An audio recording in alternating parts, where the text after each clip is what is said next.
Ladies and gentlemen, welcome back to Dinner and a Game. Hi, how are y'all doing?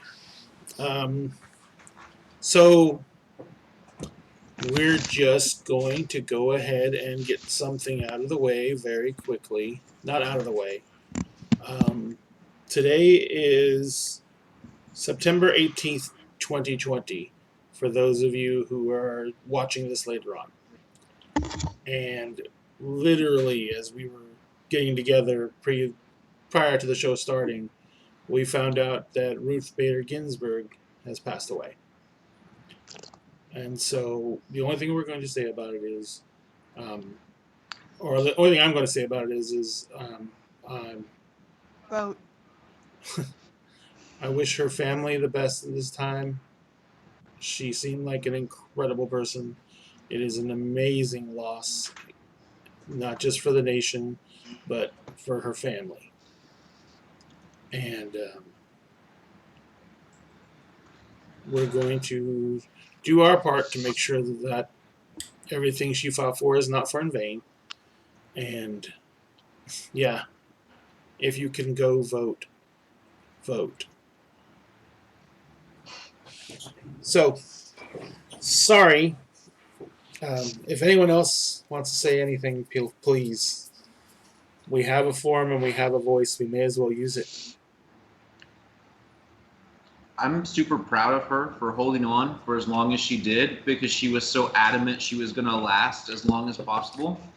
I'm just really sad she couldn't get her wish, which was she wanted to last like another 8 months. I mean, that was her whole goal in life. So I, uh, I just found her to be a remarkable person in perseverance and determination.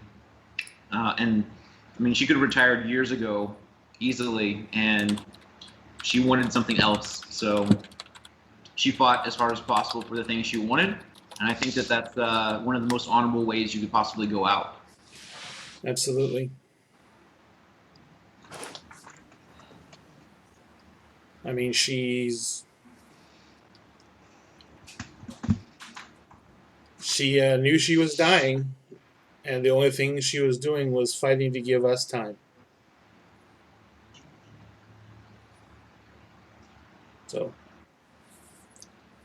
God bless her.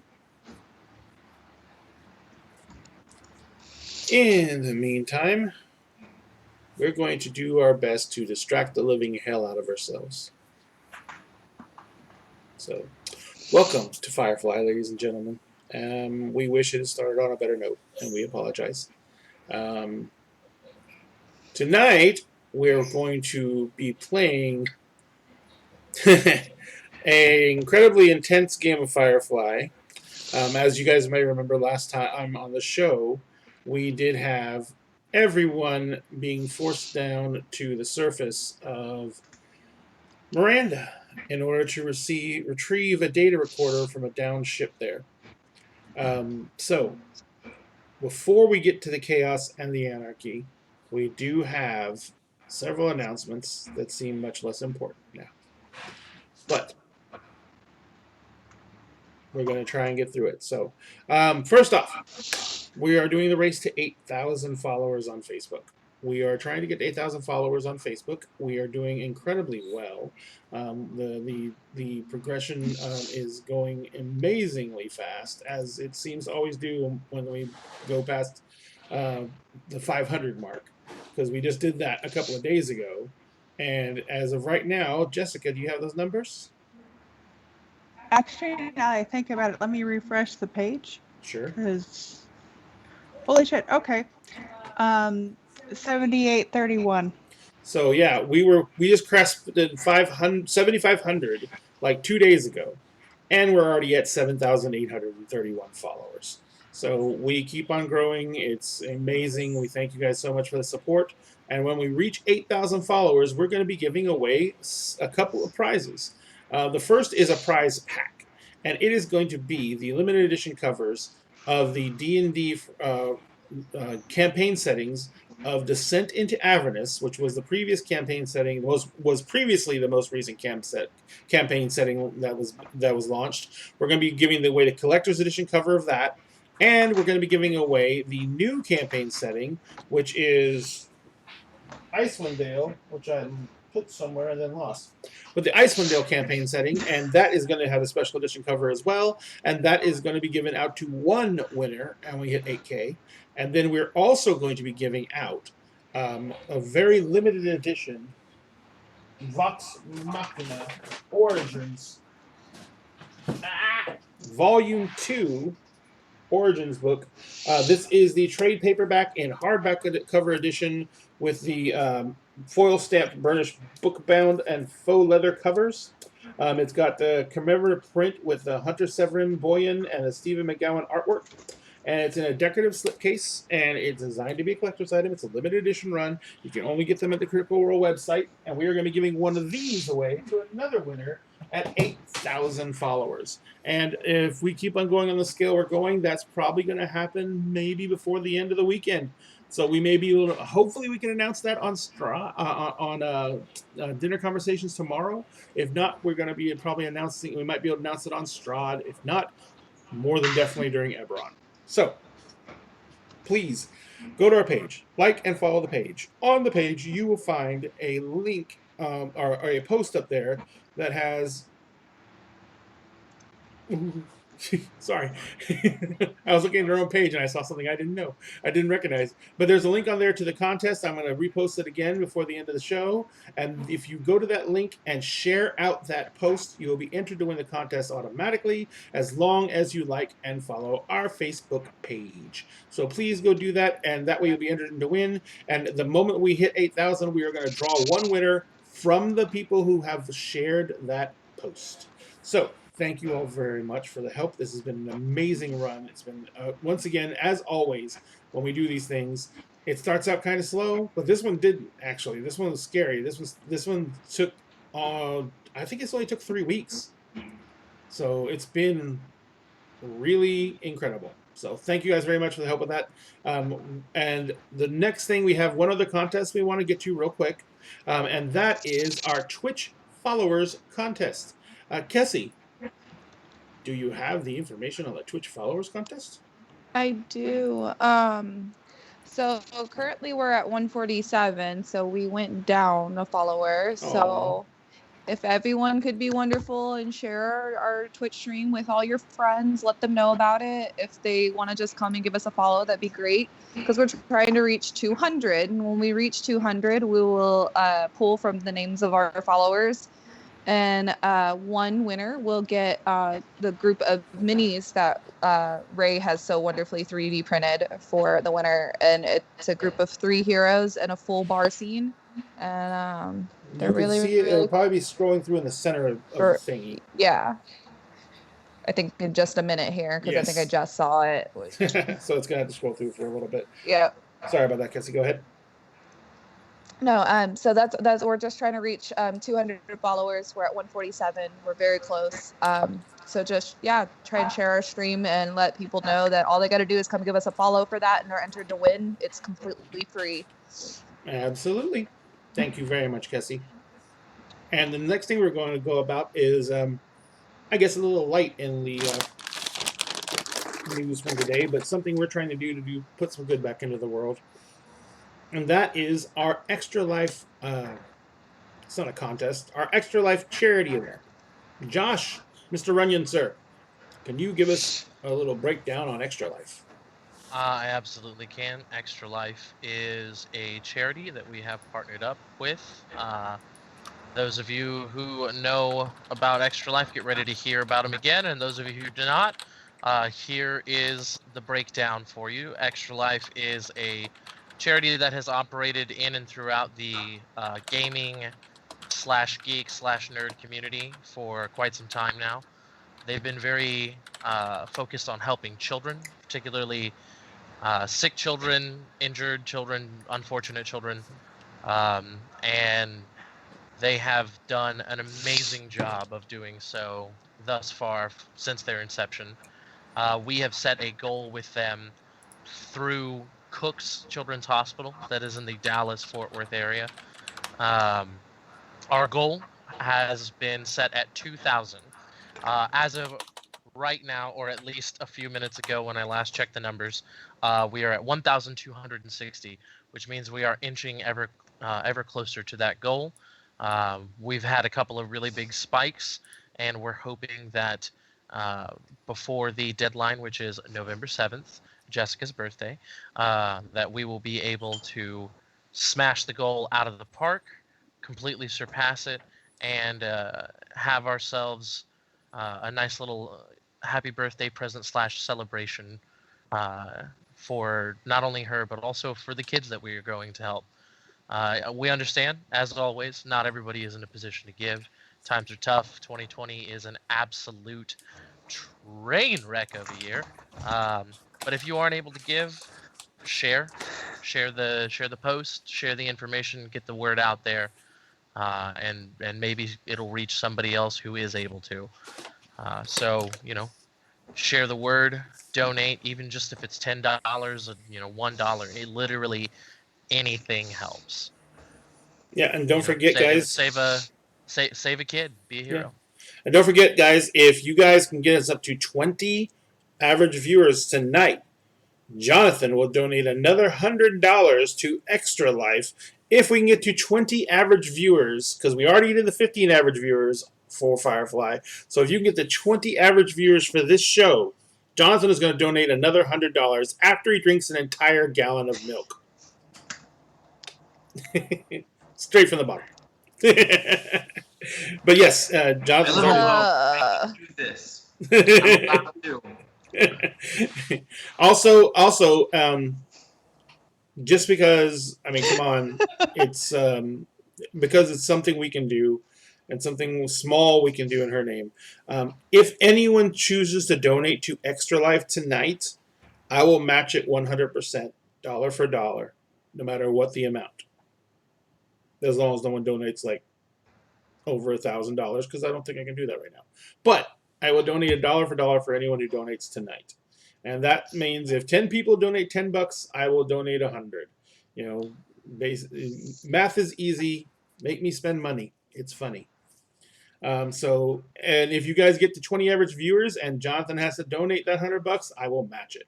So, and this is in honor of Miss the Incredible RBG, sorry. And so, yeah, this do this and make something good come out of this. And no matter what, if no one can donate tonight, we will still be making a donation of $100. So Can I make a suggestion? Hmm.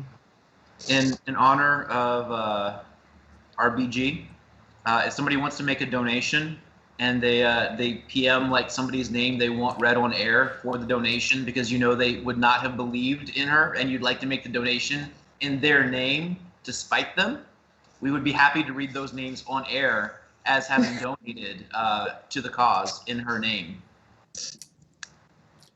That would be awesome. It would be awesome, but also if anyone else has any family members they'd like to donate to who also died of cancer, and this would like their names read out, then we would do that as well.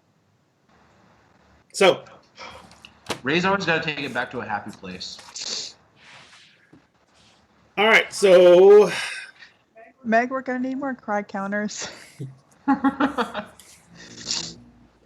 Well, no one can see you, baby. You're off the screen. So we're. Well, I'm not like Cassie. I'm not a pretty crier. I go. Oh, ugly I face. am not. Y'all have seen me ugly cry. I am usually not a pretty crier. Okay, I hold back. I hold back because we're on camera.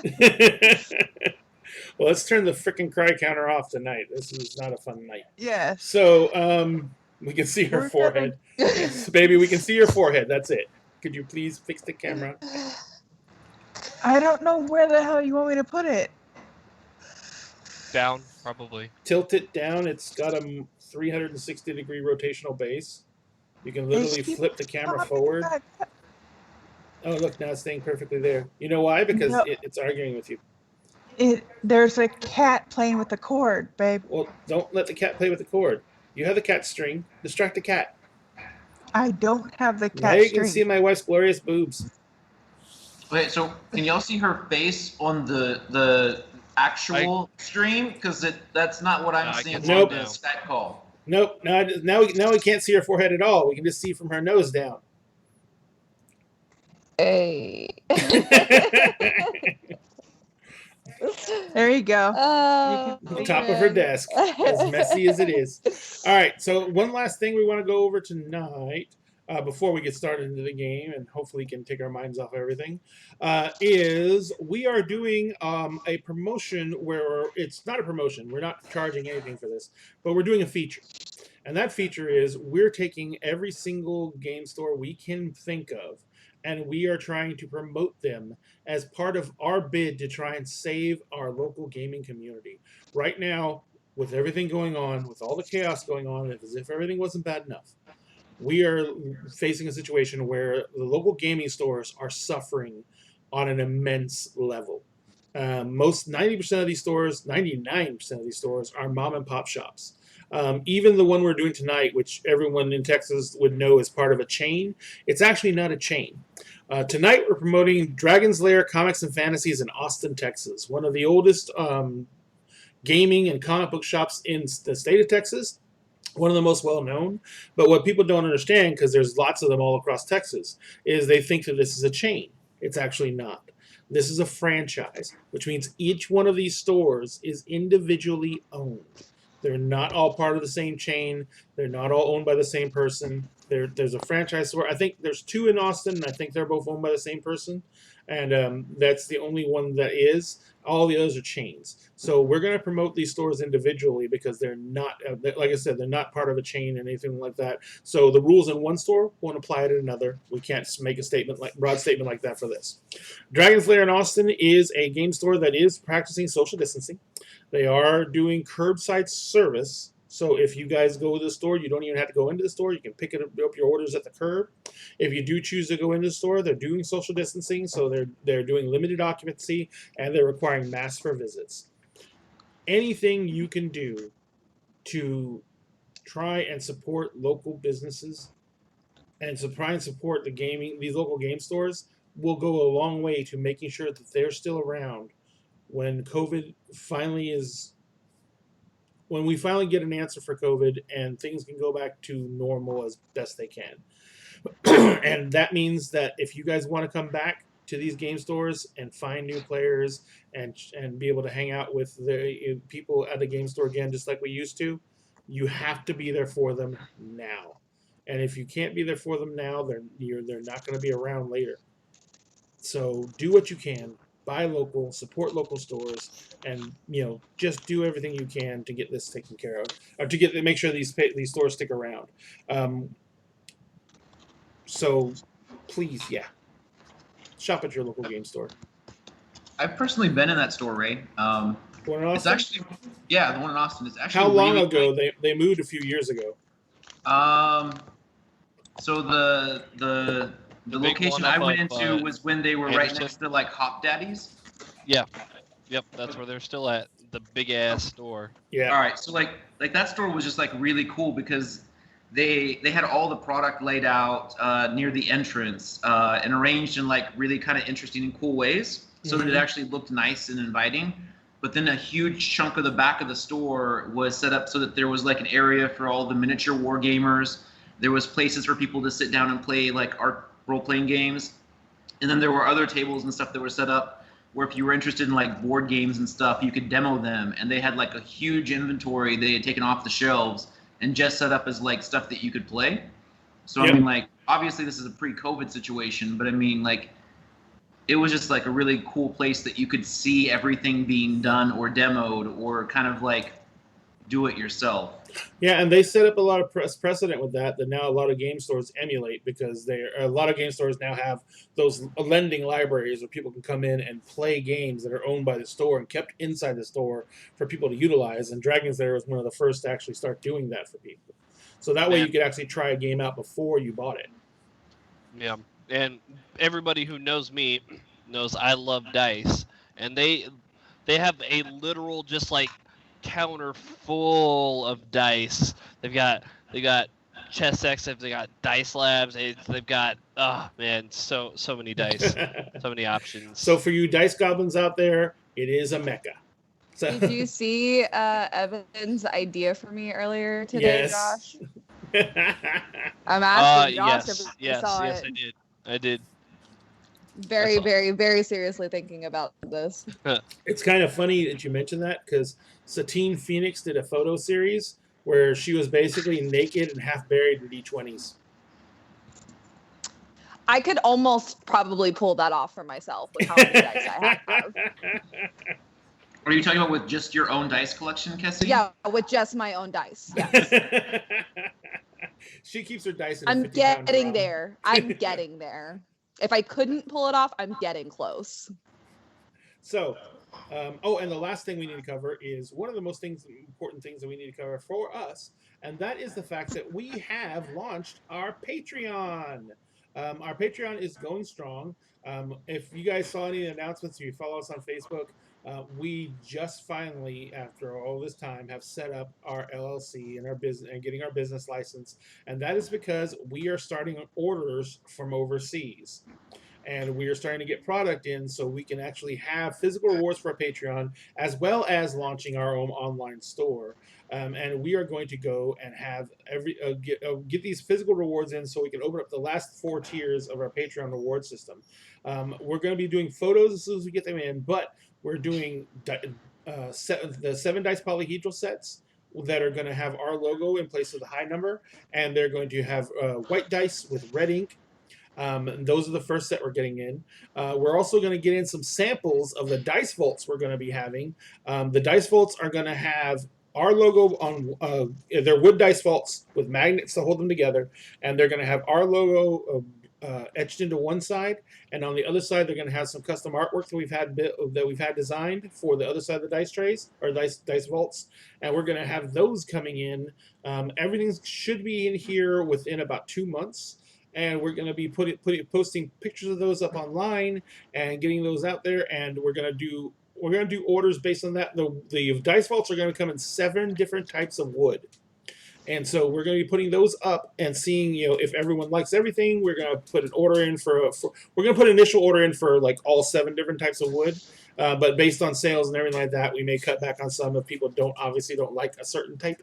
But we're going to be putting those up on the store and putting those up as Patreon rewards. We're going to be doing a dice tower, which I'm looking at some 3D files that I'm building off of, and I'm going to be modifying so we can create our own artwork. We can build our own dice towers and stuff like that. So there's going to be a lot of rewards coming to Patreon, and we're going to have a lot of items going up in our store. In fact, I just ordered another 3D printer today, or not today, a couple of days ago, and it's on the way here too. So we're going to be doing a lot of different stuff now that we're finally getting everything in order. And we're going to be starting to promote this heavily, and Patreon is going to be one of the ways that you guys are going to get advanced looks at these items, because our Patreon subscribers who advance their Patreon subscription to the tiers for these rewards will be the first to get these rewards even before they're available in the store. So, if you can, go to our website, go to our site on Patreon, www.patreon.com/dinnerandagain, and support us. Right now, if we even have a level that's only a $1 a month. And for $1 a month, you get a special title and access to our Discord page. We're going to be putting out a monthly newsletter. That's going to be going to everybody, but we're going to be part of that. And we're going to have a bunch of rewards. The first 3 or 4 tier rewards are all digital rewards based around the Discord and some promotions we're going to be doing after the shows. But we're going to have all these awards starting right now. They're already available on Patreon. In fact, we have 4 patrons already. Yay! Thank you guys so much. And we're going to be moving this forward and trying to use this as a way to draw more revenue in for the show, because we still need to get more items ordered out. We're starting to get better stuff going out to our people, but we just need funds coming in to make sure that these people get their items ordered. We just got, and then doing everything we need to do to set us up as a legitimate business so we can support your wants for our items. And we have our store right now, which has our branded items up at www.dinnerandagain.net. And we do have a shop there where you can get shirts, hats, koozies, ball caps, beanies. We have badass beanies, and And does Samuel still have the beanie? Yeah. Well, actually, it's in my room because I've kind of hidden it so he wouldn't steal it again. I know exactly where it's at, but That's it's all right. hidden so But he we have doesn't a steal bunch it. of clothing and apparel that's up there. We have backpacks and stuff like that. So we've got everything going, and we're going to go ahead and that's been launched for a while. We just haven't been promoting it because we wanted to make sure that we were set and ready with a quality product that we wanted to actually try and actively promote for you guys. Oh, there it is. She got the black and gray. Exactly where it was. I don't know. Did the cat get it finally? No. That's not where I put it. No, we're talking about our beanie. Oh, I was like, it Nope, was nope, exactly where I knew it was hidden. Like I So, said. that is basically all the announcements, I do believe. And I think she did get it. Oh boy, it's probably dead somewhere. She is very good at destroying beanies. The Deadpool beanie did not last long. So, ladies and gentlemen, thank you. Almost 2 years. Yeah. Well, I meant before she got a hold of it the first time. So, everyone, thank you so much for coming in and checking us out. Oh, yes, I forgot. Also, one of our compatriots here at the table has her own Twitch stream. Lauren, would you care to give us a little bit of information about your stream that you run? Sure. So I am currently DMing for The Keep over at twitch.tv/TheKeepRPG. We're going through a homebrew setting based on 5e rules for D&D, and it is a lot of fun. We just had a player kidnapped into the lair of a beholder, so shenanigans are going down, and it is going to get super crazy. So you can catch us on Twitch on Wednesdays at 6 p.m. Or you can find us on YouTube on Fridays. Those are the best places to catch us. So please do come check us out.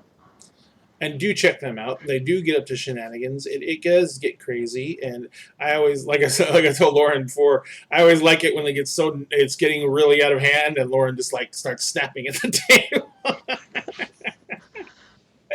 So, all right. So that is off. I think that's everything for announcements. Thank you guys very much for giving us a little bit of time to recenter. I apologize for the rough start. We are going to get into the game proper now. So as we left off last time on Firefly, the gang had been escorted to the Blue Sun system as they were trying to get as far away from the core worlds as possible in order to get some breathing room after their latest encounter that they had with the Golden Dragon Triad, and they basically were doing their best to get some distance between them and everyone else. So they decided to make for the Blue Sun system, which is the farthest out. And they basically ran into some trouble along the way, encountering what seemed to be some kind of medical research vessel that had been heavily damaged and was on its last legs. And they caught it at the end of their radar scans, and just as they caught it, it caught them, and it started doing a hard burn straight for their ship. And out of nowhere, they got a very weak hail as they were actually turning to maneuver and get away from this ship that was obviously making a beeline for them. As they went through and as they were making changes to their attitude and getting ready to get the heck out of there, the hail came over, and it was basically a man who appeared to be suffering from some severe radiation burns, and he did not look in the best of health.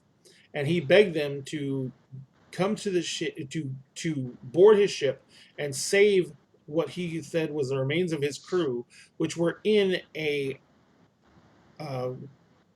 shielded container in the cargo hold.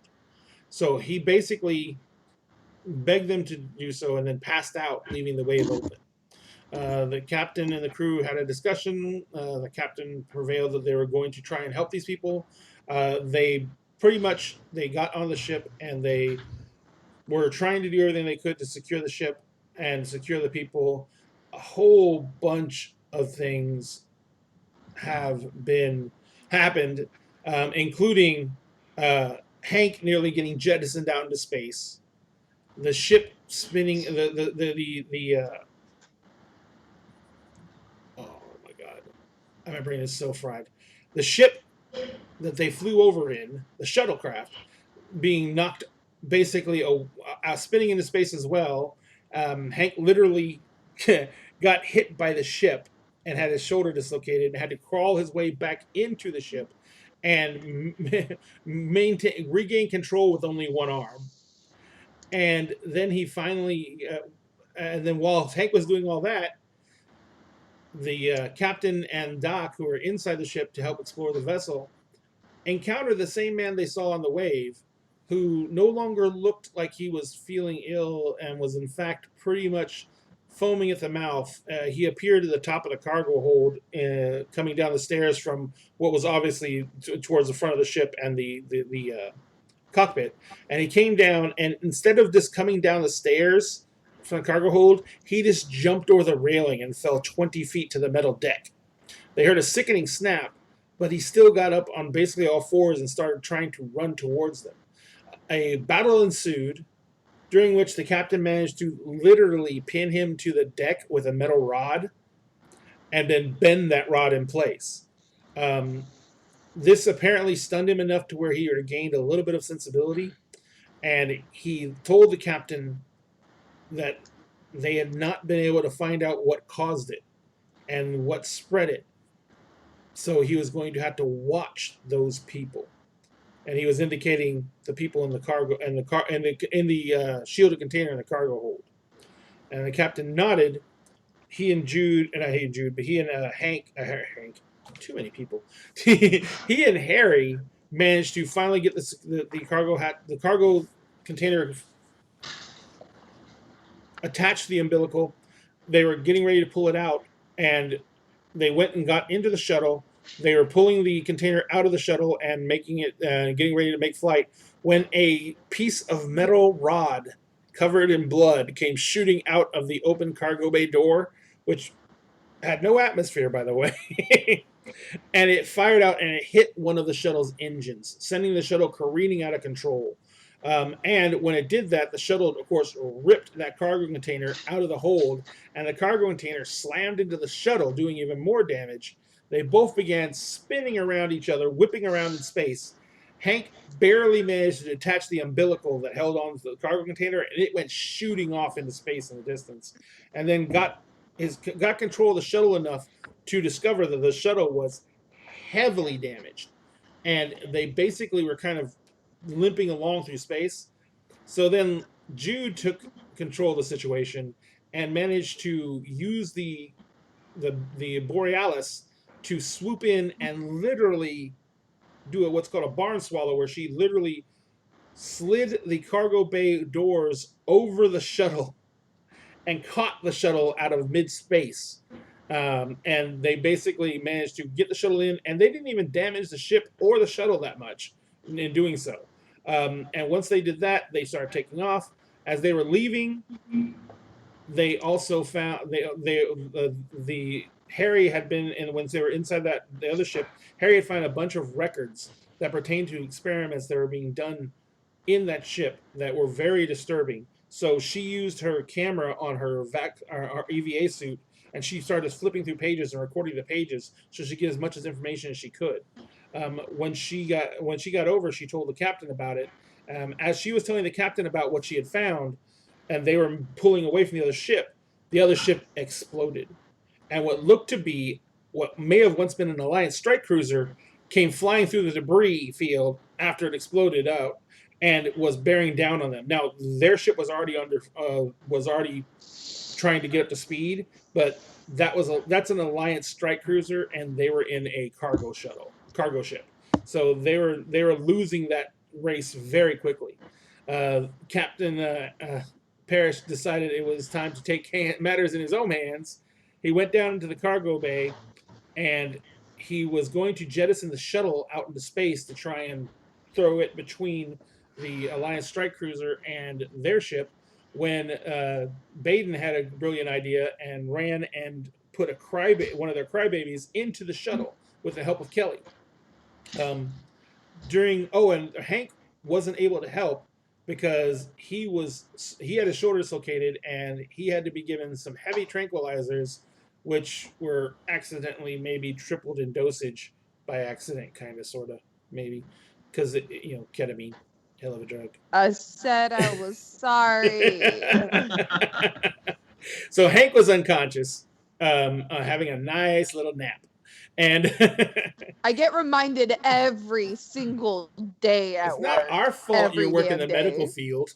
Oh wait, I didn't know you hear about that at work. No, yeah, she who just hears watches word the stream at ketamine. work? Dude, no. It's just saying the word ketamine. Every single day at work, they use ketamine on patients, so I hear the word every day, and I'm just like, Does Oh. anything with like Do- K Oh, or okay. special or sleep Do- or malpractice or No Do you ever use ketamine on patients, Cassie?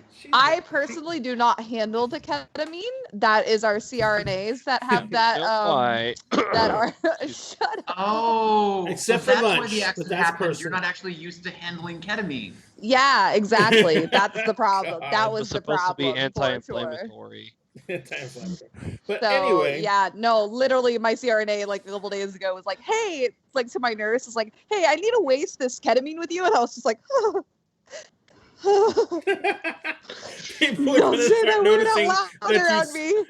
people are gonna start noticing that you twitch every time they say ketamine. It's like, maybe Cassie has a problem. Right. They're gonna call you in for drug counseling because they're gonna be like, it's trauma. That's okay. They can drug test me. They're not gonna find anything. They just can't drug test the rest of us. Anyway. I'm Okay, good. a good amount of the crap in me is prescribed, so you know. There you go. Hey. So It's all that matters. so so Baden managed to get with Kelly's help, managed to get the crybaby into the shuttle, turned it on.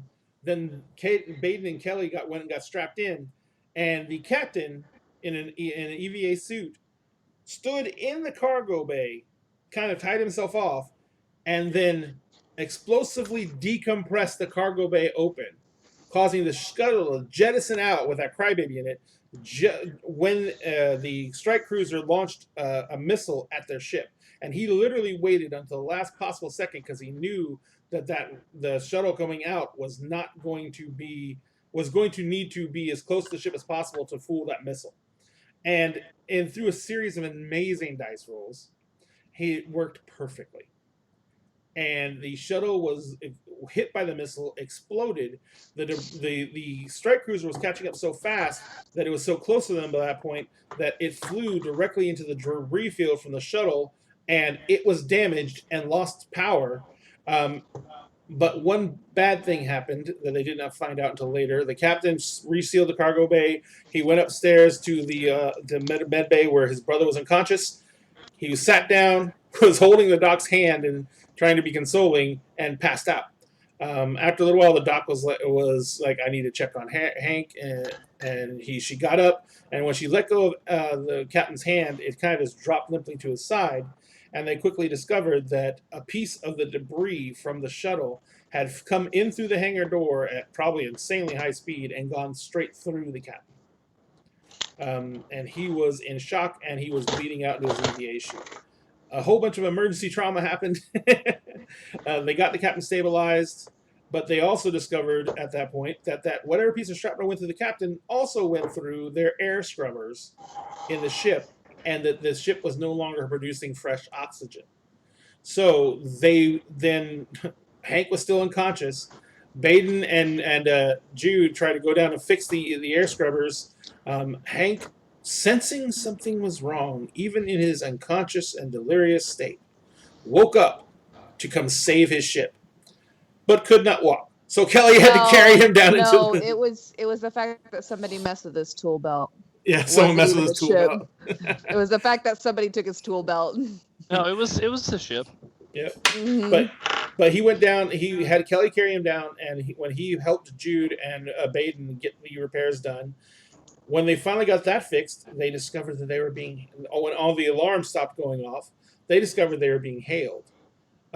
Jude ran up to the cockpit and found that an Alliance carrier ship was now sitting just off of the port, and they were hailing them, saying that if they didn't decelerate for boarding, that they were going to blow them out of the sky. And so they talked. Baden got on the horn and showed some brass big ones, smooth as eggs, and basically he talked them down and let them know that he was a companion, he was on the ship, and that there was no that they were there. The Alliance wanted to search them for illegal contraband, and that there was no illegal contraband because that would violate so many laws. And basically he went off on them, and he managed to literally browbeat them into not only letting them go, but they provided them with an escort to the Blue Sun system, and they refueled their ship. And so they basically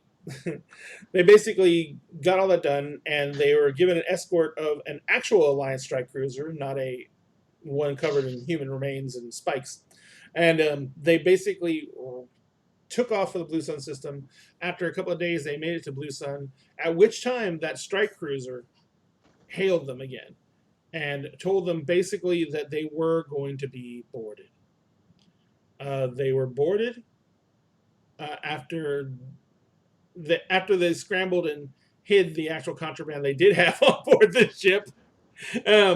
They were boarded by an Alliance strike team, and a young captain came on, or a young he still has the rank of captain. A young captain came aboard, and Jude was very disturbed to see him.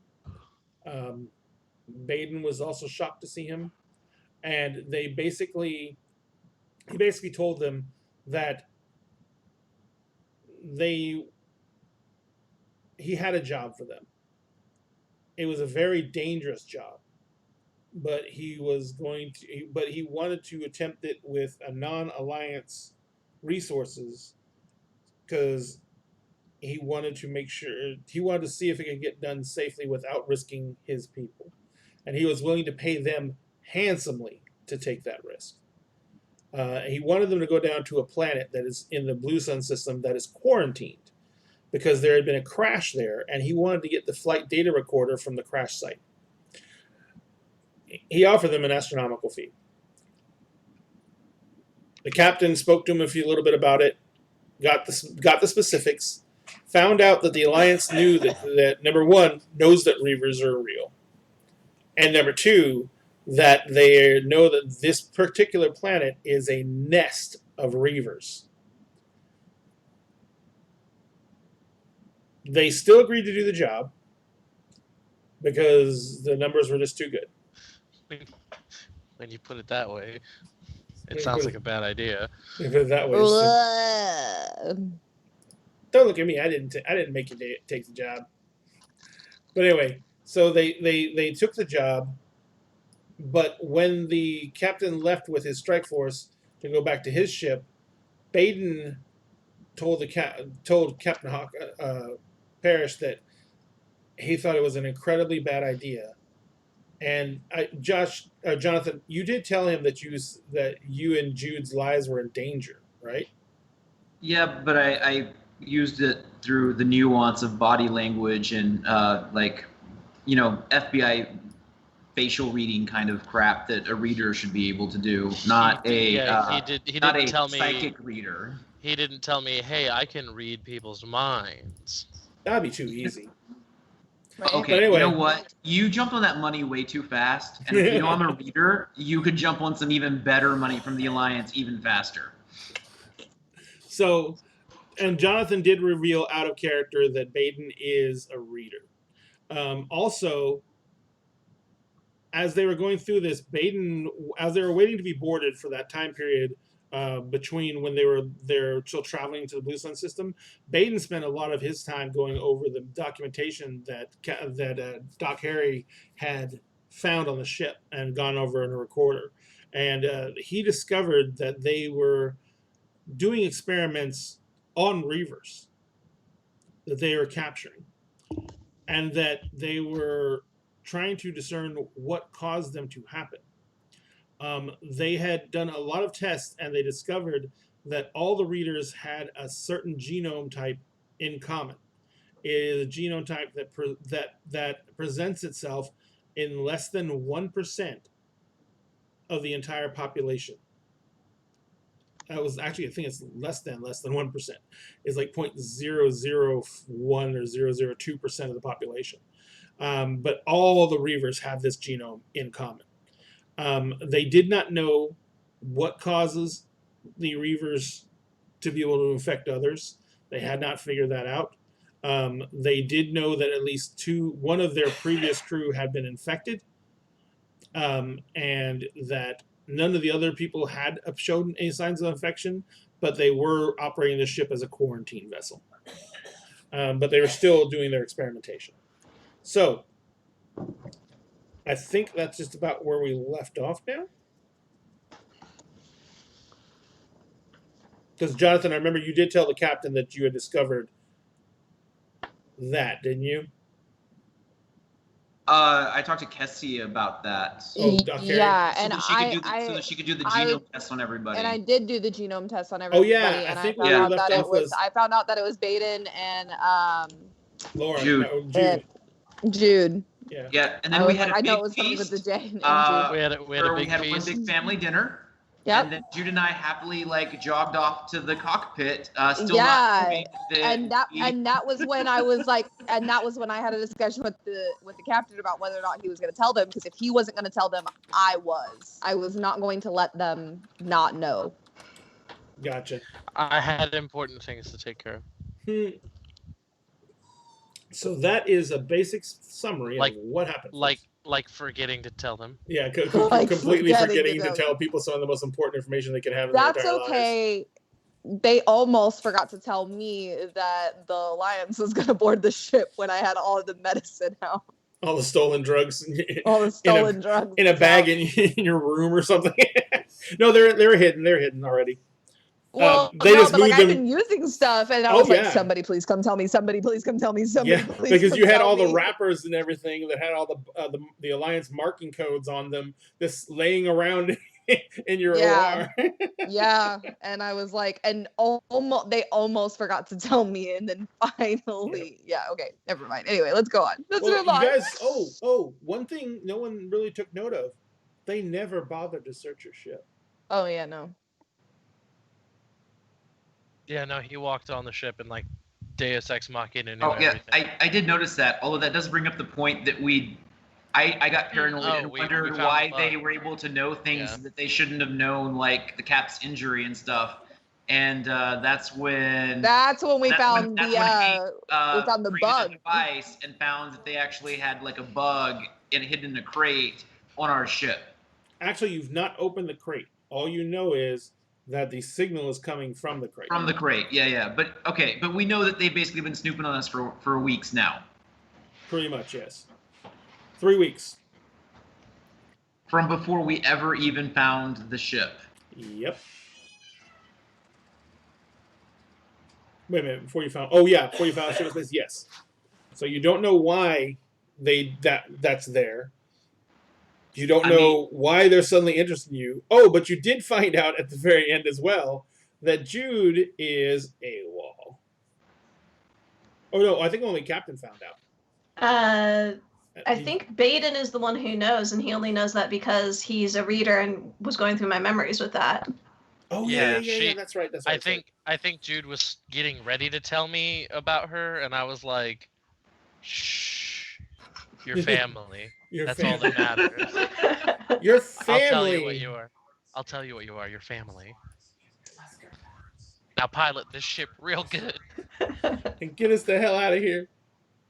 All right, so where we left off is I remember exactly where we left off. The Alliance was going to set up a diversion for you guys. They were going to basically, for the most part, attack the Reavers. And they're going to try and draw as many of them away from the planet as possible to give you guys time to get down planet side and go ahead and try and make off with the goods. So you guys were going to be coming down on the dark side of the planet because that's where the crash site is. And you are going to be coming in basically on a low orbit run. And you're going to be coming in to get in and get to the low crash site and then get the information and get back out.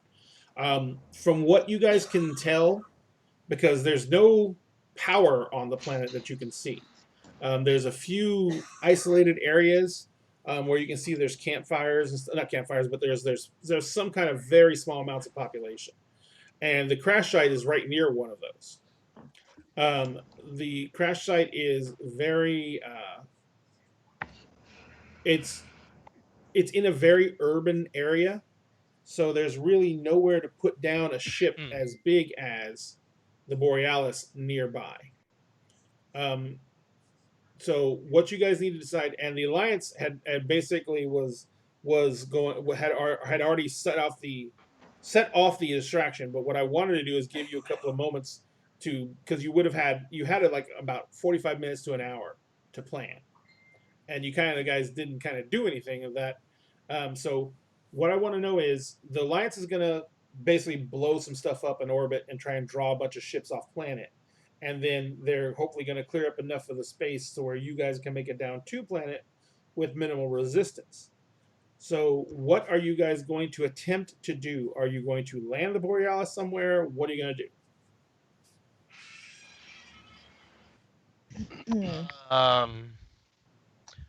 So we're coming in. We're going. Yep. We're coming on the dark side of the planet.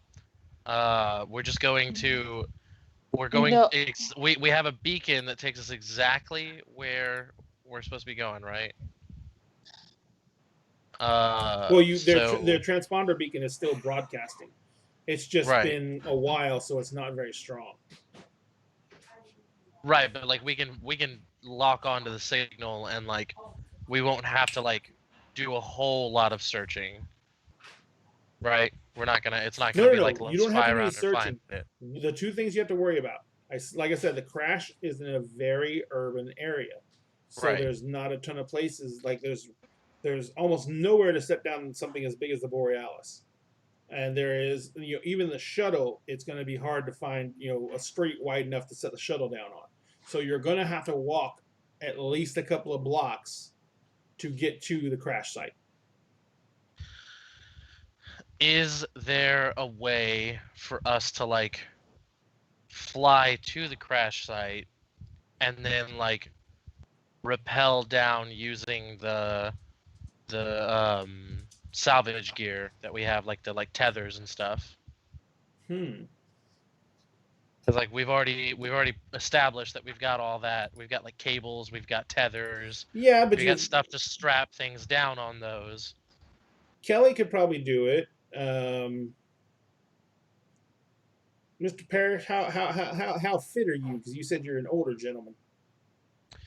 Yeah, like coming into my 50s, but like been working like on a ship my whole life. So like old, but still like old and tired, but still able to do it.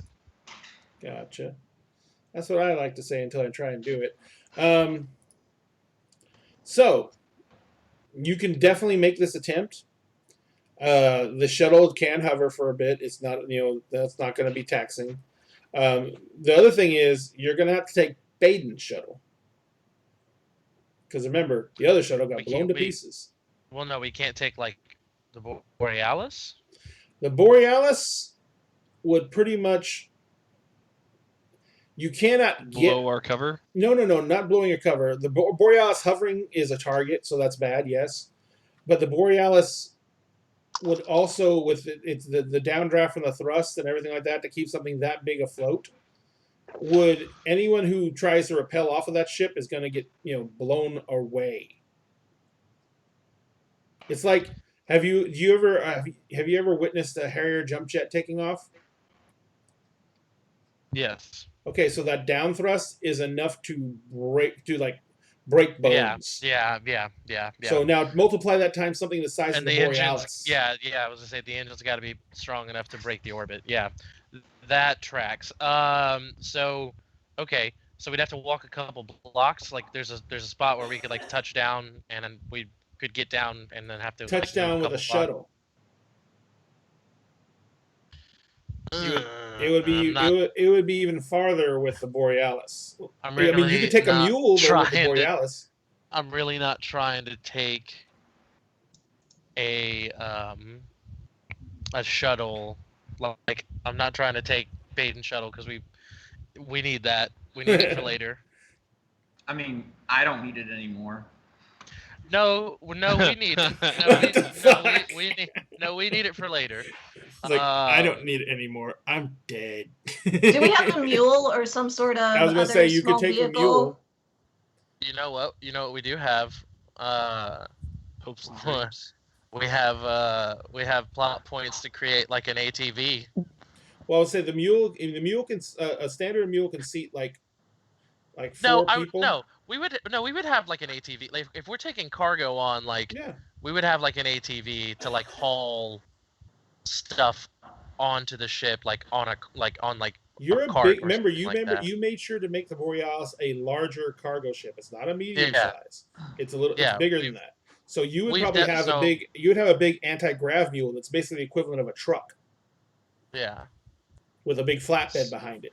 So So So we can the thing in the Serenity movie? Yeah.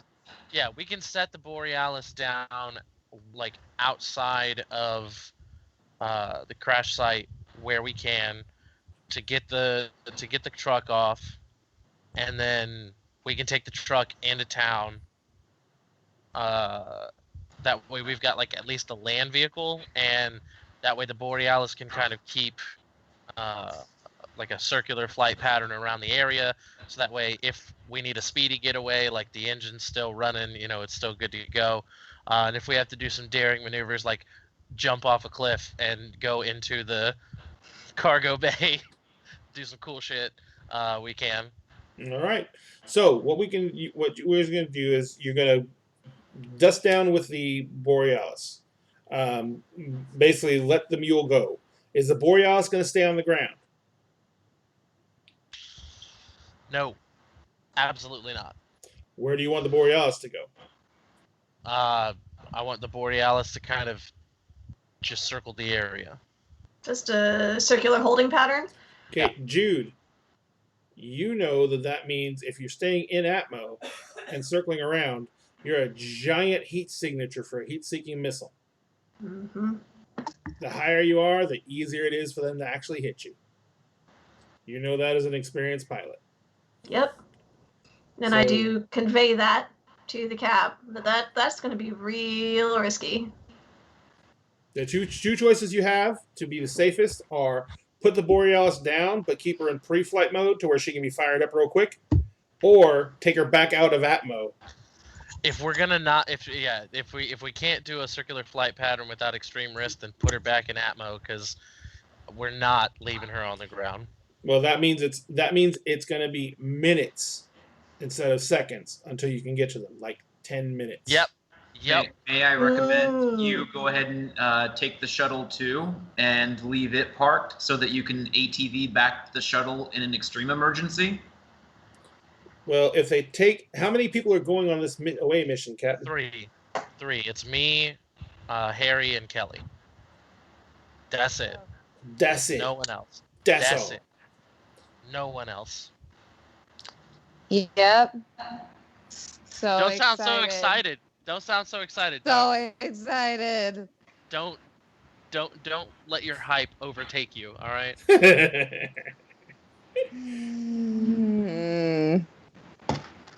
All right. So I'm not too keen on the idea of leaving y'all behind, Cap. Yeah, Cap. I think we should park the Borealis, let y'all offload. This Keep us might in be pre-flight. my final order as your captain, and I'm putting my foot down. You are not staying planet side. All right, Cap. Idiot. I can say that. I'm his brother. Yeah, he can't say that. He can say that. He can and did say that. I was gonna say, I don't know if my brother called me an idiot, I'd still punch the fuck out of him.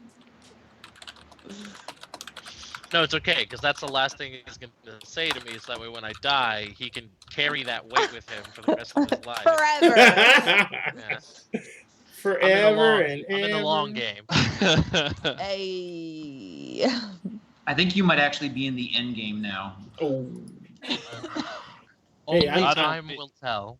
All right, so Captain Parrish, I don't feel so good. no. Oh, that's gonna be me and Jude later.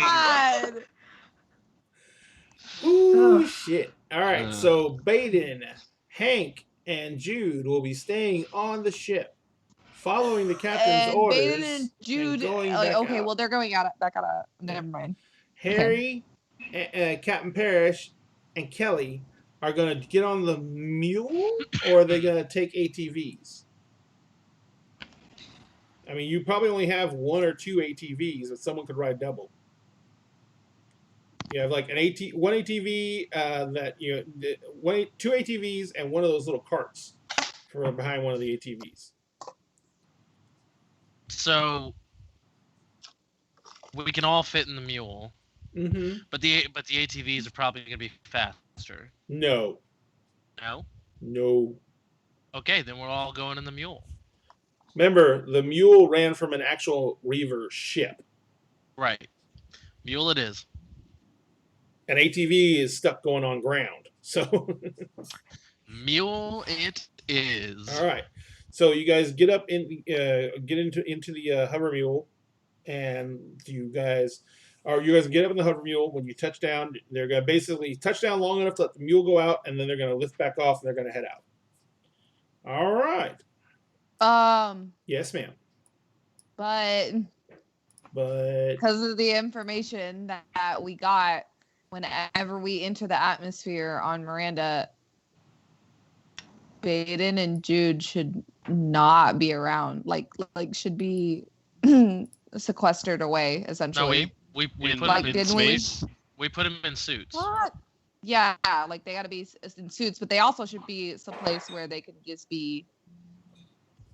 I don't know. Sequestered away. Wait, why are you putting us in suits? Because you guys can't block the come in contact with the atmosphere of Why the can't planet. I have contact with the atmosphere? Did you end up telling them or no?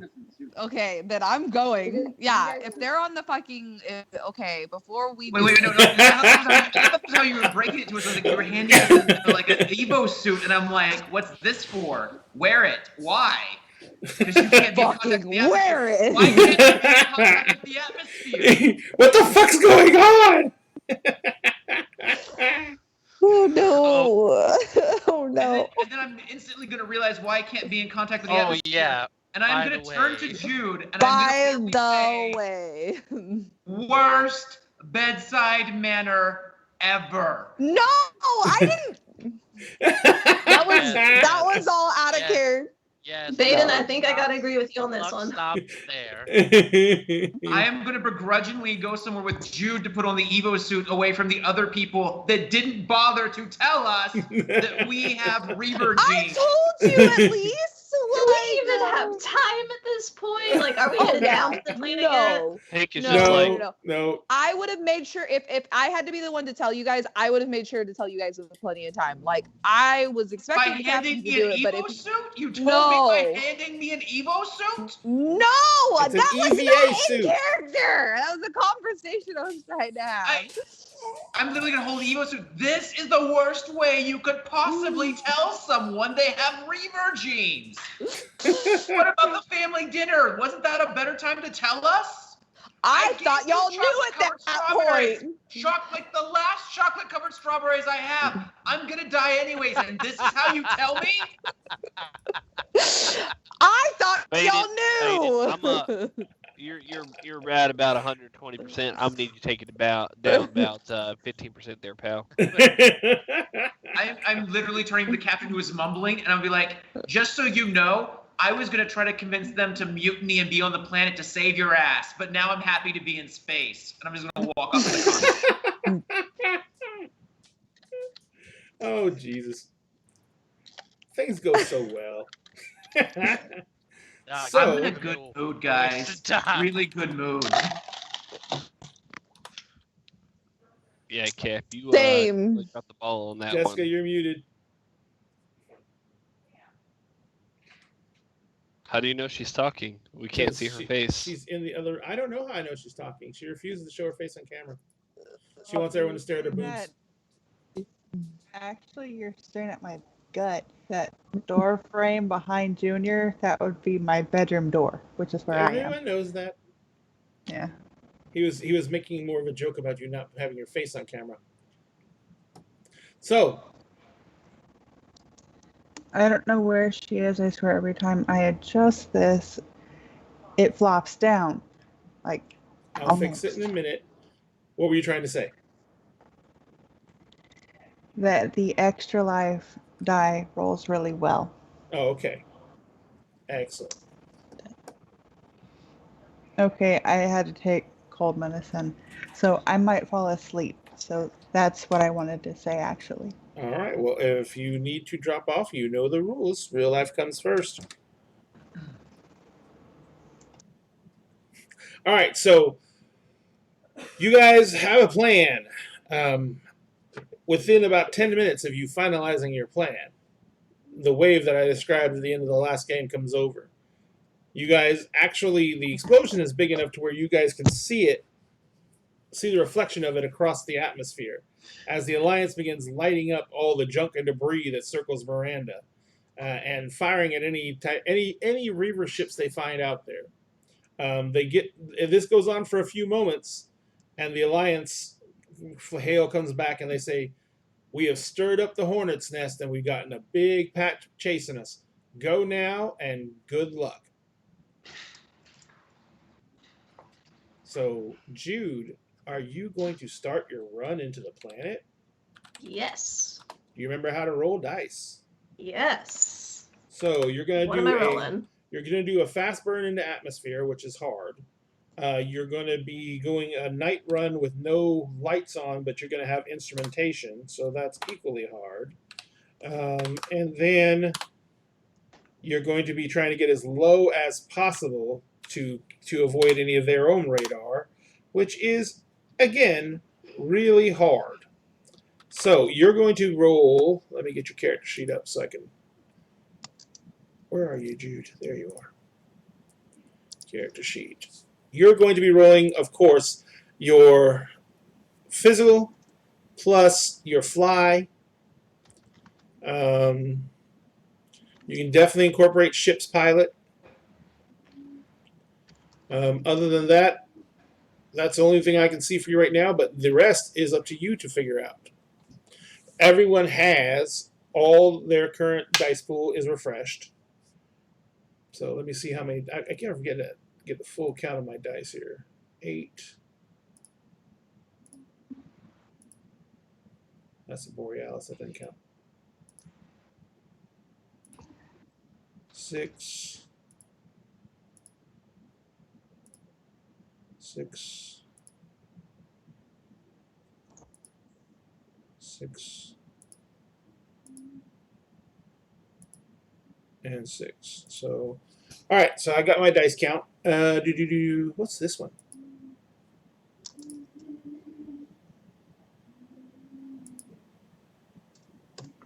Oh, that's just me.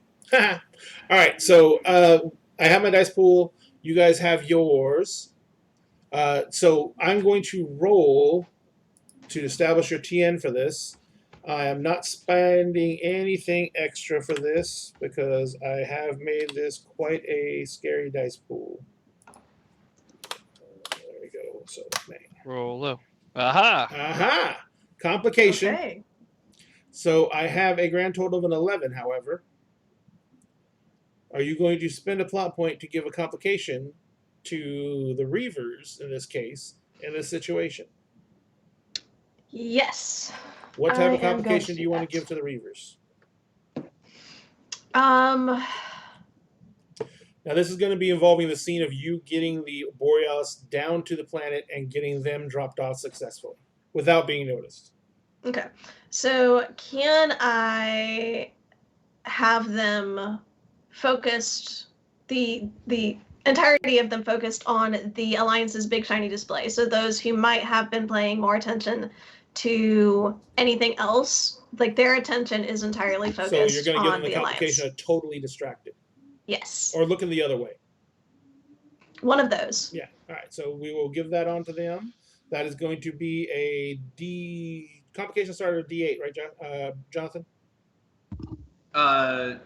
They should start. I think at a. No, yeah, I think they do start at a D8. They started at a D8.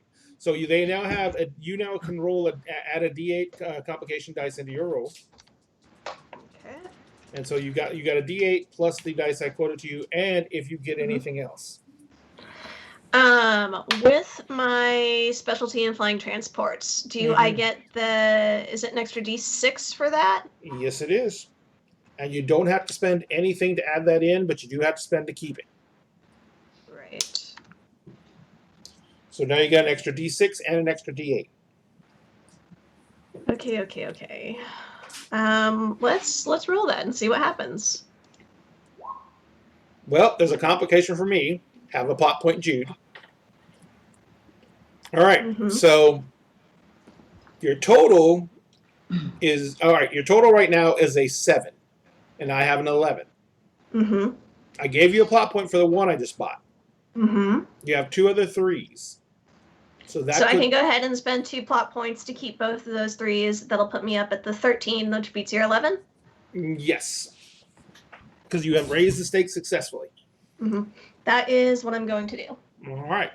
The 2 plot points. The complication I'm going to give is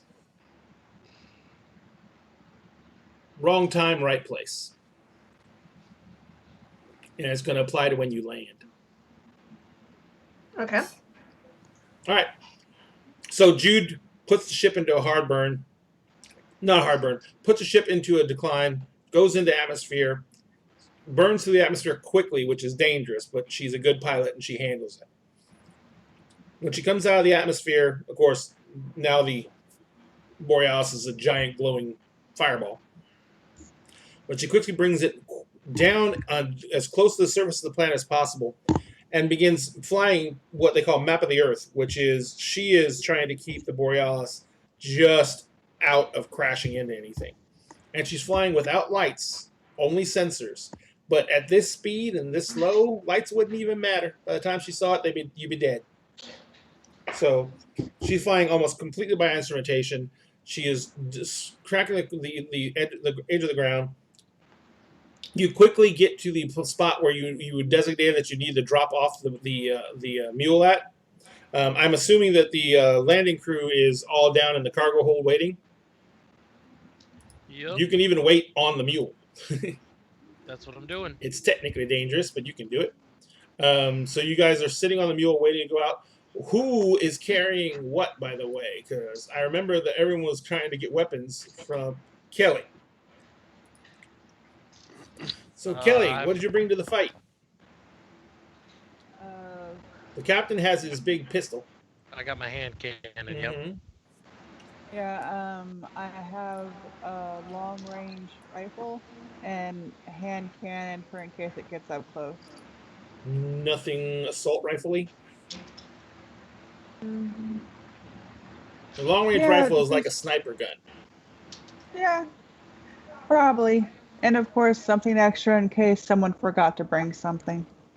Well, Harry would have come to you for a gun. Okay, cool. I would have suggested to Kelly to give something easy to shoot to the doctor, who probably doesn't have a whole lot of shooting experience. I'm ex-military. Yeah, me too, and I still have a D4 in guns. What's your shoot? What's your shoot? I know, never mind. Yeah, what's your shoot? No, what's your shoot? No, what's your shoot? Never mind. Don't worry about it. I tell you. I know you're good at shooting ketamine into people. Fuck you! Fuck you! You live in the same house as me, motherfucker! Like, what the fuck's your problem? All right. He's suicidal. Apparently. This is a cry for help. So you guys have I'm assuming you're going to hand the doctor a shotgun.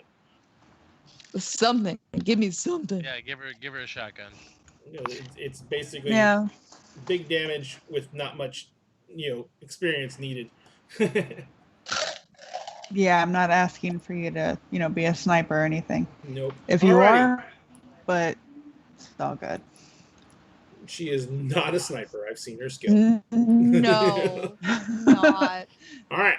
You So- know, I dumped some extra points into survival because I was like, that sounds accurate for what I was going for her. I didn't think to do it into shoot instead. So sorry. Don't worry. You're right about one thing. You would have had basic training through the military to understand how to operate a firearm and take care of it. But as for your accuracy, because of what you did, you wouldn't necessarily have been required to be a no. marksman. Yeah. So you can take care of a gun. You're just not the best at the range. Yeah. All right. So you guys, the Borealis comes down, and it's a hard landing just because you're trying to do this quick. So the Borealis hits. You guys all feel the shake. The cargo bay door goes down, and who's driving the mule? Me. My drive, or what's your drive at? Uh.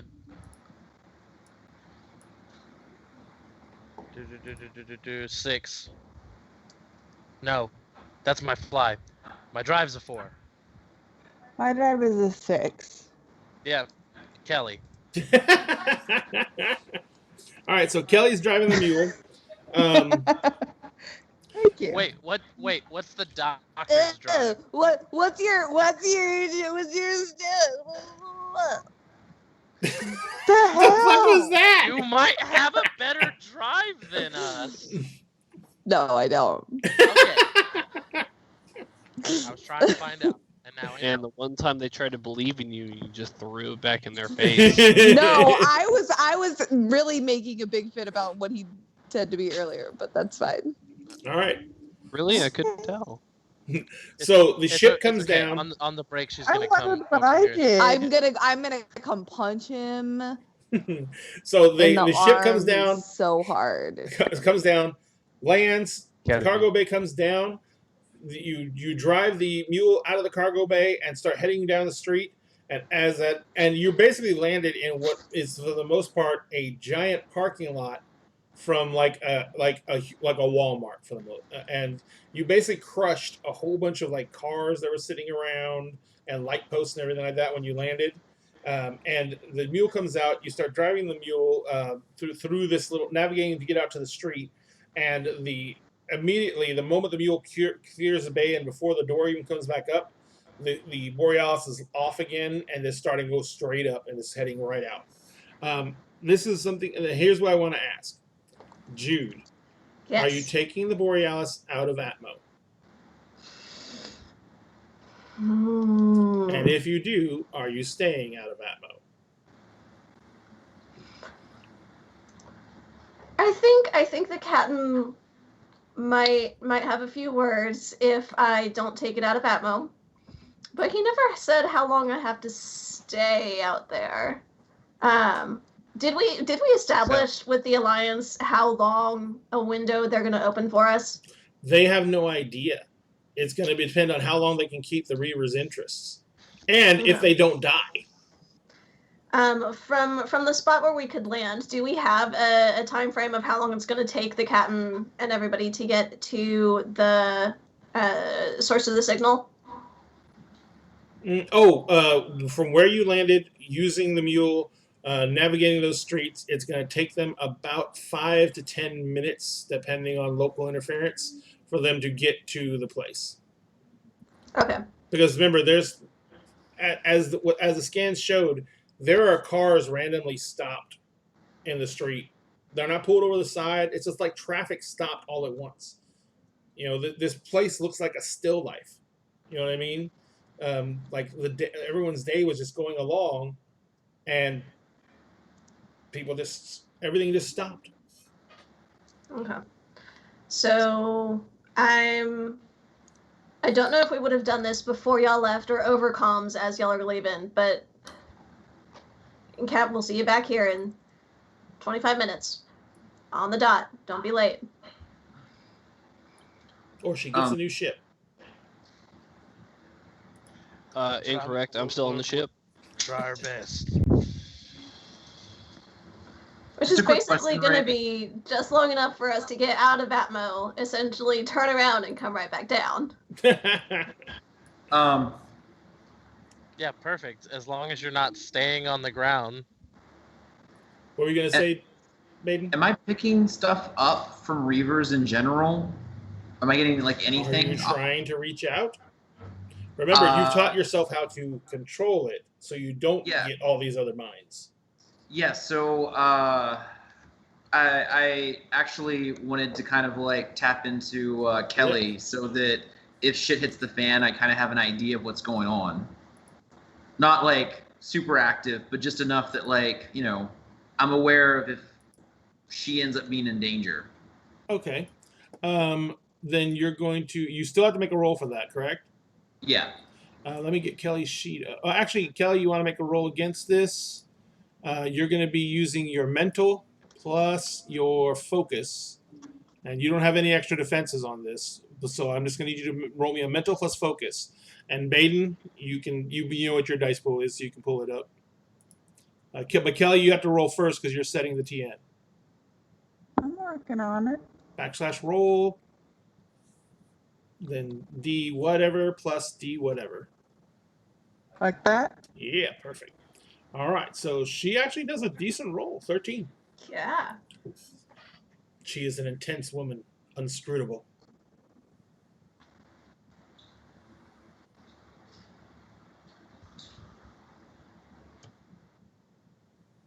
Psych. Psych. Well, actually, you can just take the 14 and beat her because if all you want to do is maintain that connection, you don't have to go overdrive with it.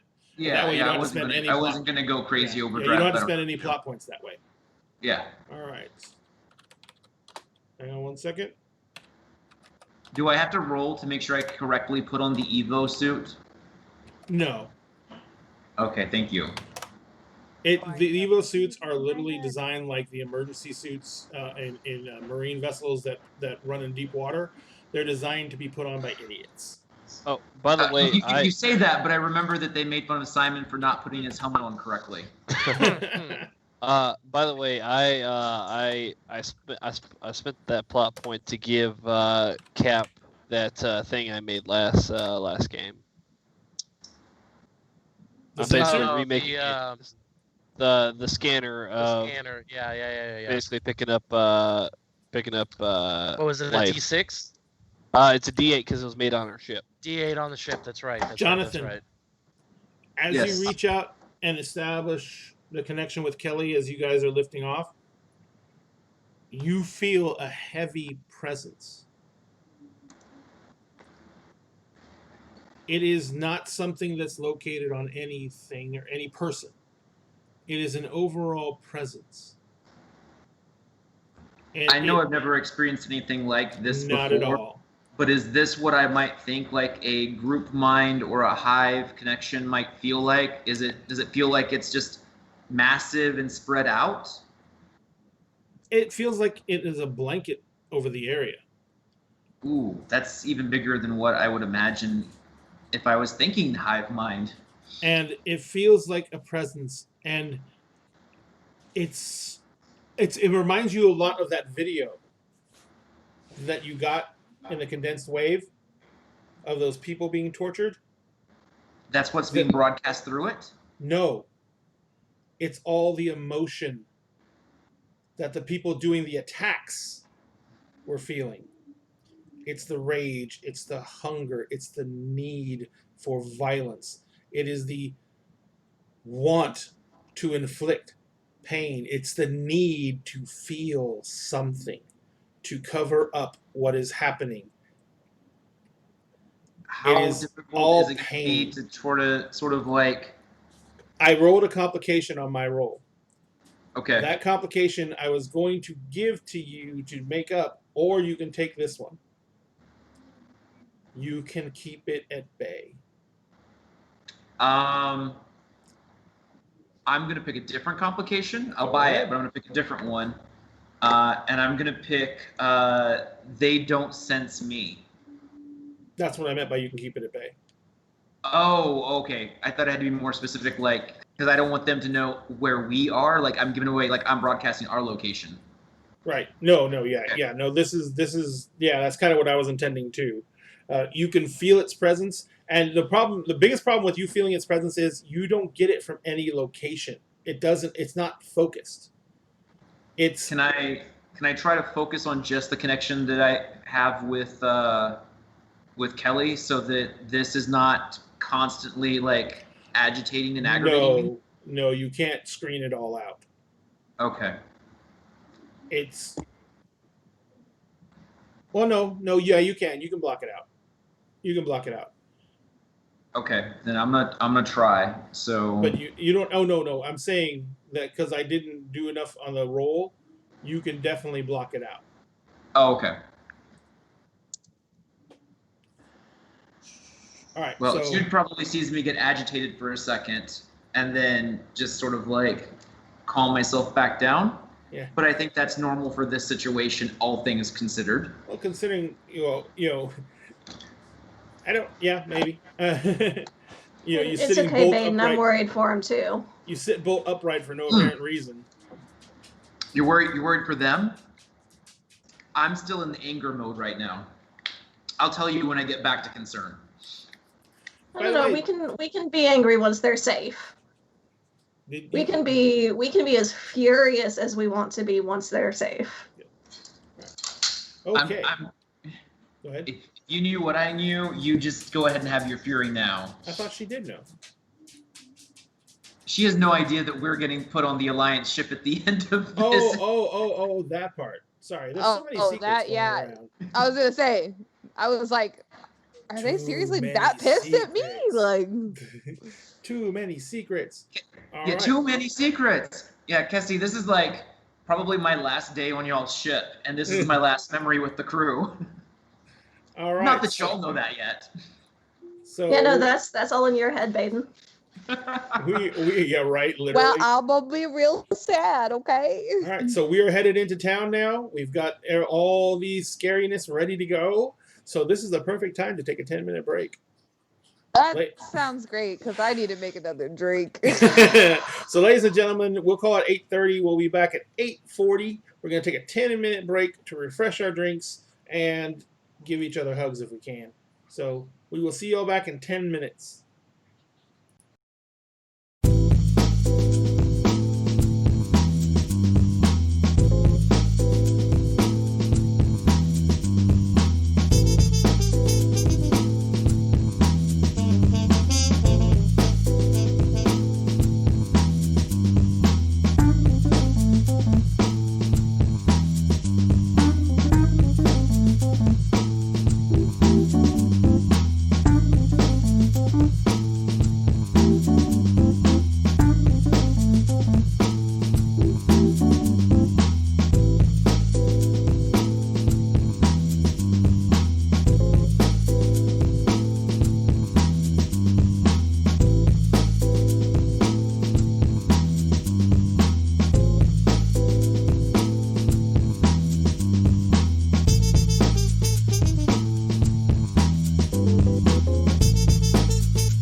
tracking them, ladies and gentlemen. We are back. Huh? We're still waiting for Josh to show up. Yeah, he should because be me back and him got in a heated conversation. Before like On camera, please. It wasn't about anything. Well, Mhm. It's Uh-huh. complicated. It was about other stuff that really didn't pertain to the show. So Okay. So I before we forgive get you. into full swing and before I forget, Kessie, I do want to say that even though I know you're disappointed that I misunderstood your out of character for in character comment, that has totally made my entire night during this game. yeah, I mean, honestly, it was still amazing, and like I'm not actually upset about it. Don't worry. Like it was great. It was good, and everybody loved it, so it's fine. But I just want to make it very clear that that was not what I was trying to intend to be as in person. I mean, but Or like it in was character. almost like Like- hilarious. Like, here's your Evo suit. Why? Yeah. Why am I getting an Evo suit? Because you need it. And then you looking at the captain like, I thought you fucking told them. Yeah. Like That you were was brilliant. supposed to tell them. What the fuck's going on with this? No, 1 second. My Cool. Twitch went nuts. Awesome. What happened? Fantastic. All right. And now back to dying. And now back to dying. Right. Sorry, I was really loud for a second. For a Not second. really loud. All right, so ladies and gentlemen, we are back again to finish off. Hey, Tiny Pencil. We're back again to finish off the trip down to Miranda proper. The ship has just dusted off the help. Brain fell down. Borealis. No. Miranda? The thing they're riding in. The mule. Thank you. The mule is now Bueller. navigating Bueller. through this parking lot that they set the Borealis down in, driving through all the cars that are sitting around. Kelly, of course, you have to be focused on driving, so you're really not be able to take in the area. But Captain, you and Doc are able to look around. In fact, your heads are on a swivel because you know that there's still supposed to be Reavers around.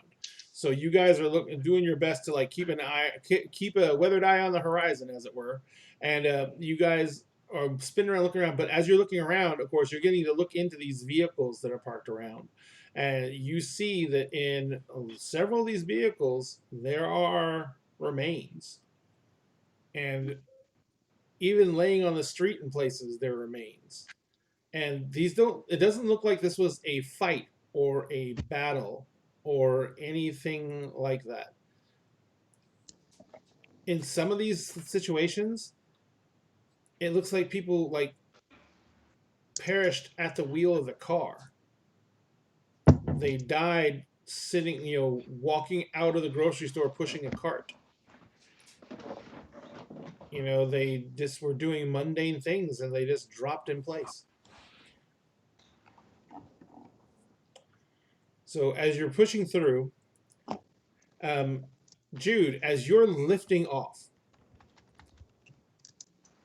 you're sitting there and you dust it out. The mule shot out of the cargo bay, started moving through the thing.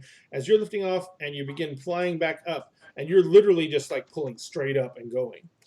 You get a sudden alarm goes off, and you get the indicator that a missile lock is focusing on your ship.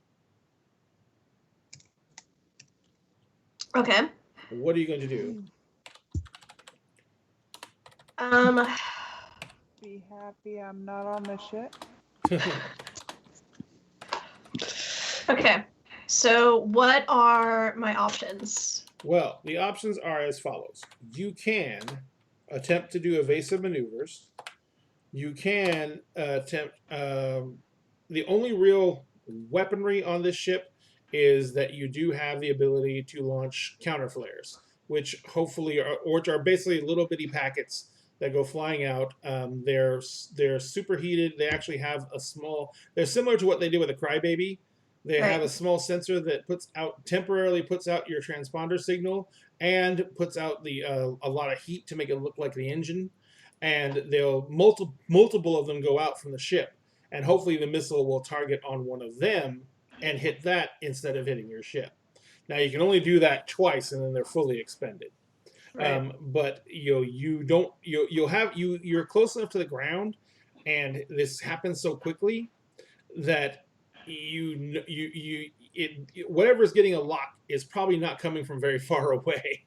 Mm-hmm. So and you don't have enough even clearance to think about evasive maneuvers. The only other thing you can do is try and put the Borealis down like on the other side of the building, and hope that the missile hits terrain. Like you will literally crash into a building for the most part, but on purpose. Right, because that makes everything better. Okay. If I'm in the co-pilot seat with her, can she focus on flying and I can launch the countermeasures? Well, she doesn't. The countermeasures aren't targeted. She can literally do that as a reaction. You know Yeah, what I that's mean? like Okay. press of a button. It's made to happen quickly. Yeah. Um, In fact, you might, as a former fighter pilot, you might have automatically triggered them without even thinking about it, because it's like such an automatic response to getting a missile lock on you. I'm thinking that's probably happened. That I've used the counter flares. I'm trying to just sort of decide. All right, do I want to try to go up very quickly and get room to do more evasive maneuvers? But Borealis is so big and flies a lot heavier than what I'm used to. I just don't think that's going to be the best option. And you also know that if you apply full thrusters this close to the ground, you don't know what's going to happen to the mule. Because when you landed, like cars went flying. Mm-hmm.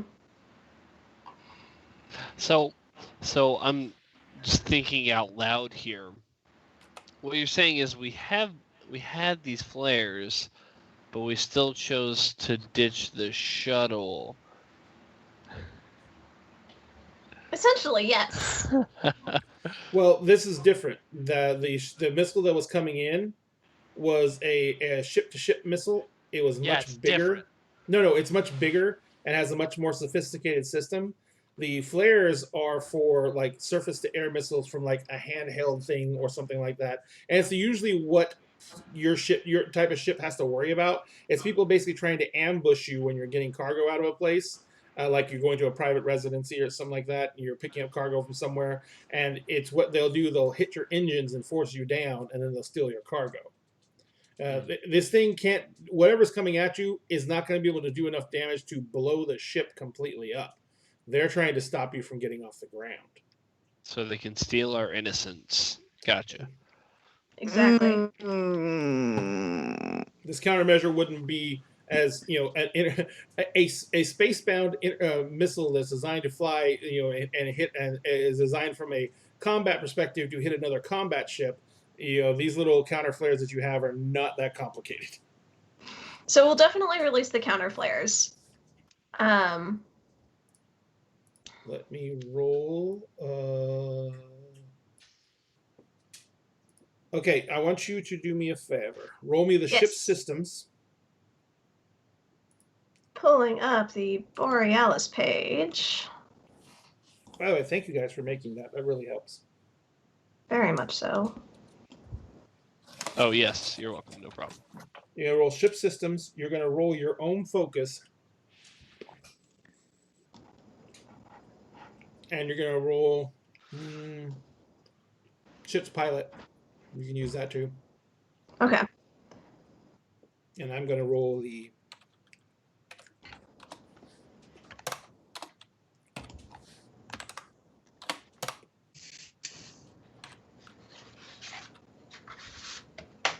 So is this engine or is this systems? It's systems. Okay. Jude, is there your die pool like a decent die pool? For what you're about to roll? I'm setting the TN. 6 and 8, so that is mathing is bad. 14. 14. I'm asking you because if you don't have a good pool, I can assist you with my focus. But then if something bad happens, I also get the bad thing. Mm-hmm. Well, you're on the ship, so you probably would also get the bad thing. Likely. So so then do you want me to give you my D10 to roll as well then? Because I'm already gonna have to suffer the bad thing anyways then. Yeah, why don't we do that? It doesn't So replace. you said You just add it. it's You just add it. Cool. Mm-hmm. Do you have to spend a plot point to do that, Jonathan? No, but if anything bad happens because of complications that she rolls, those complications affect me too. But you literally just said they're going to affect me anyways. So really, you basically gave me like no reason not to give her my focus. Absolutely. So ship systems, my your focus, Jonathan's focus, focus, and then okay. ship's pilot. D10. Okay, awesome. Yeah. Rolling that. Nice. Okay. I'm going to spend a plot point to keep that 6. Just buy them all. That way we can win super good. So Damn, what did you set for the 14 or the 17? 14.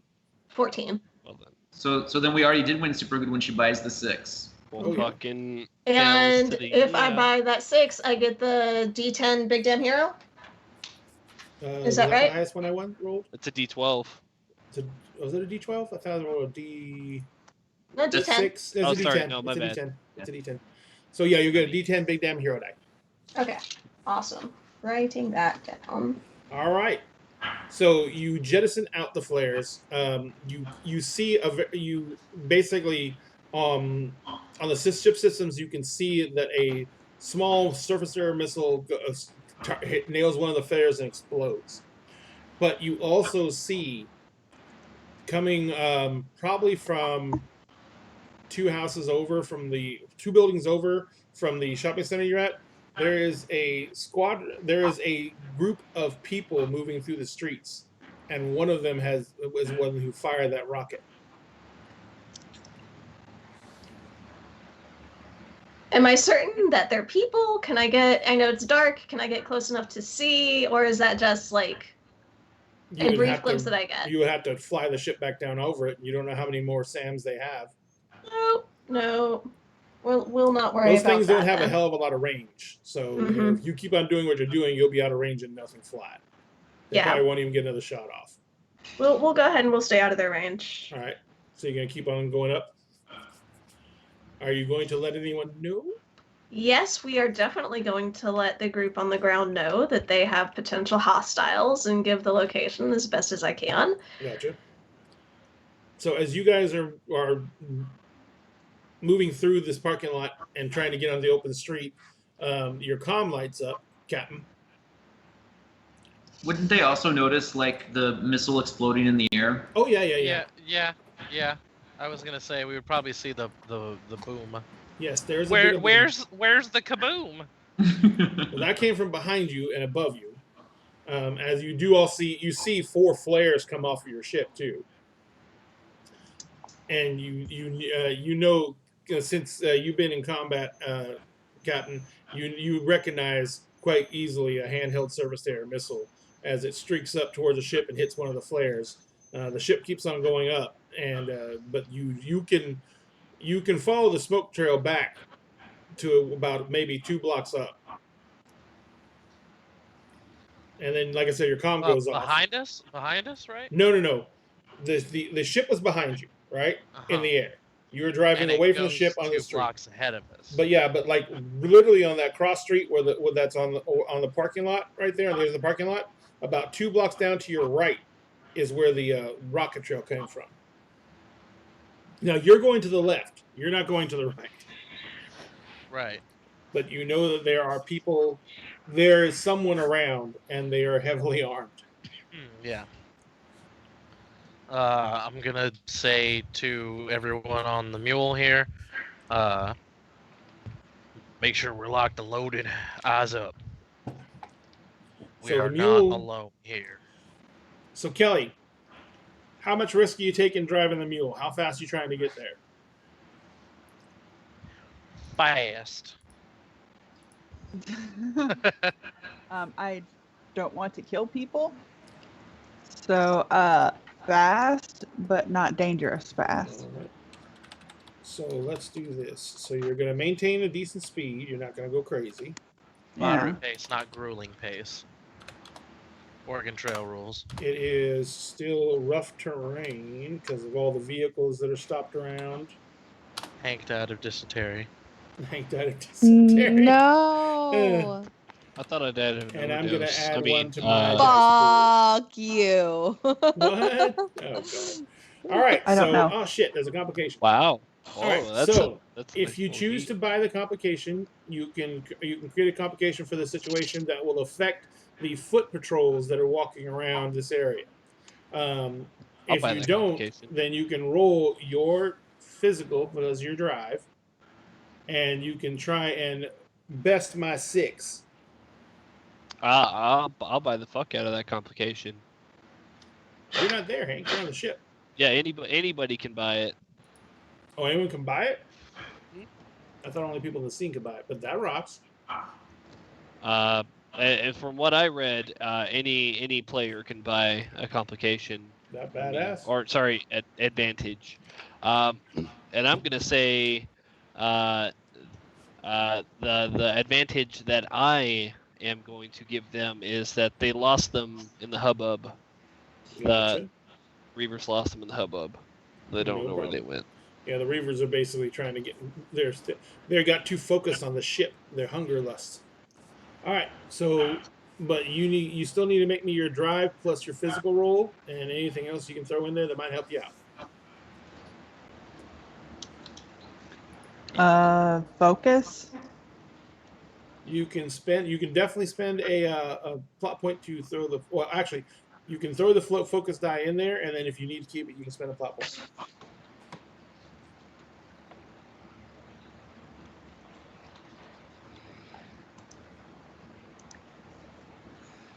That's really all I can think to Okay, just go ahead and roll your dice pool. Well, unless you're gonna let me use blunt instrument. No, but we still need your roll. Sorry, I think I did this right. Why is it only That blows. I don't know. Oh, because you hit the 1 and the D10 are separated, so it thinks it's rolling 1d6 plus 1. It's /roll 1d6 plus 1d10 plus 1d6. No, she did everything right. It's just you just 1 in the D10 like that. There's an extra space there. Yeah. But she can keep that 3, right? She just rolls the D10 and the D6 extra. She could, yeah. Where did the +1 come from? Is that was on the No, D6? it's because it was supposed to be 1d10, but she accidentally put a space between the 1 and the D10. And the Like- D, yeah. Oh, +1. So she just needs to roll a Yeah. D10 plus 1d6. So the So +1 is the +1. Fuck you, dude. G6. You were told to roll 1g6. Like a G6. Like a G6. I'm done. Nah, I'm I can't roll it for you, baby. You have to roll it. You just roll a 1d10 and a 1d6 because you already rolled a 1d6 and you got a 3 on it. So just roll 1d10 plus 1d6. Yeah. I don't know, like that 1g6 is pretty awesome. Agreed. Meg is already she's throwing it up in chat. Oh, Of Jesus. course. Yeah, jeez. I just did it again, I think. Okay. No. NyQuil. It hasn't rolled plus- yet. It did not. You didn't roll anything yet. You didn't roll anything. /roll 1d10 Yeah, it's telling me it's plus unrecognized. 1d6. Are you putting? Oh, okay. I'm gonna go in there. Good.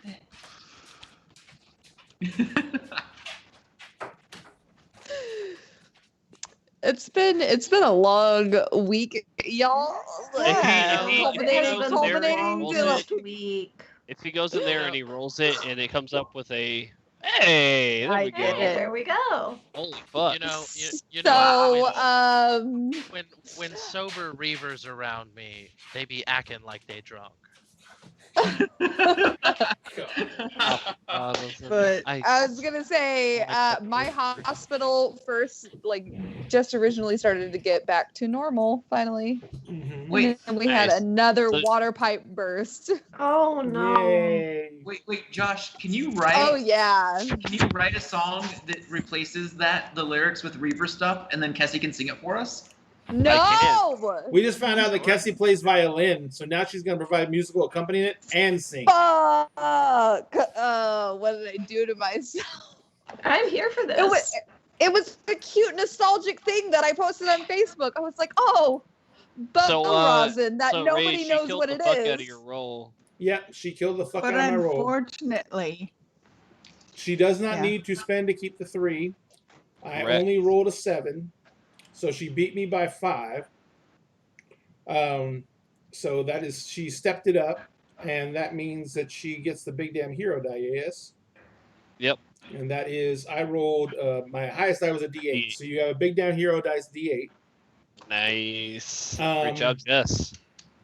I feel like every time Jess rolls, it's just like, yeah, no, I'm just gonna beat the shit out of your rolls. Just NBD. I'm just gonna. No big deal. So, with the bonus. Oh wait, you didn't even add Josh's advantage. He threw you in there. You still have another D8. It's fine. Don't even worry about it. Yep. So yeah, you can't get any higher or get any better. screw you, dude. 8. There you go. Okay, so it's a 16 then. There you go. But anyway, so for the most part, you are having no problems navigating through this area. You're moving the mule through quickly and easily. You have kept the reavers out of sight, mainly because they don't. You think that they may have gotten distracted by the ship. You don't know exactly why, but they are not able to seem to track you down. Plus, the mule is kind of quiet. It is a hover vehicle, so it doesn't make a hell of a lot of noise. And you're helping that out by not bumping it into anything and causing even more aggravation on sound. So you quickly get to your destination. You will find the crash site very easily. The ship is smashed into what looks like was some kind of retail store. It came in low and fast and hit from the street and this basically kind of slid into the building itself. So a lot of the building is collapsed in on the ship. There is a exterior rear hatch that is open. What are you guys gonna do? Use the thing I gave you to scan. Yes. So I have a God damn it, cat. I have a D8 asset here. Mhm. With this scanner. I want to basically do a quick sweep of the area in front of me with the ship. Did we determine the range on it? Well, it can scan your entire ship, which means it has a range of at least like about No. 100. No, that was a different thing used to scan for bugs. This is a something used. This to is scan like the for tracker in Aliens, where they're like, "Hey, there's an alien here in front of me." It like detects the movement and like. Oh yeah, that thing. Heat All right, so signatures. what you're going to be Level using 2 is thing. you're going to be using your mental plus your operate, and then plus the D8 asset. Got it. Okay, mental operate D8 asset. Question: could I potentially spend a? No, I'm not in the scene. Never mind. I'm gonna say, could I spend a plot point to have given him a high-level overview or like a pretty in-depth overview of like, hey, this is what this does. You do this, do this, to let him add my technologist bonus. Unfortunately, not for that. The main That's reason okay. is Captain Parrish is not exactly. He's not going to follow it. He's not super tech savvy, but that's I okay. figured I'd ask. He'll did just you bang already- it against the side of the ship. Did you set the number I gotta beat or? Not yet. Or Hold is on a it second. just okay? So what is the range on that thing, Josh? Say, I mean, you tell me, Game Master, how good could I have made it? Well, with the D8 asset, I would imagine that's probably a little better than just like, 20 feet ahead of me, like the thing it's we way more based than it that. off of. This ain't your It's at least grandma 100 scanner. feet. Yeah, this ain't your grandma scanner. This So is Hank scanner. Let's put it at 30 yards just to give it a 30 meters, I should say. 30 meters. 30 meters. And let me get your target number up. Is this regular meters or kilometers or like decameters? It's meters because I said. I know. I said. I was being a smart ass. I know. I'm being a dumbass. Yeah, he was. I'm totally countering it with dumbass. Hey. All right. So I am going to spend a plot point to keep the other die. So I'm going to have an 11.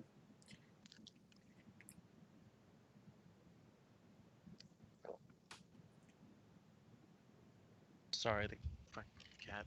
All right. You guys got to just learn to sit there and get chewed on. Okay. So there's a complication, but it's a 16, so I beat it by 5. All right. So I have get a plot point. I get a plot point. Mm-hmm. And I'm going to buy a complication. And the complication is there's prizes ahead. Okay. Stop it. But I get to have.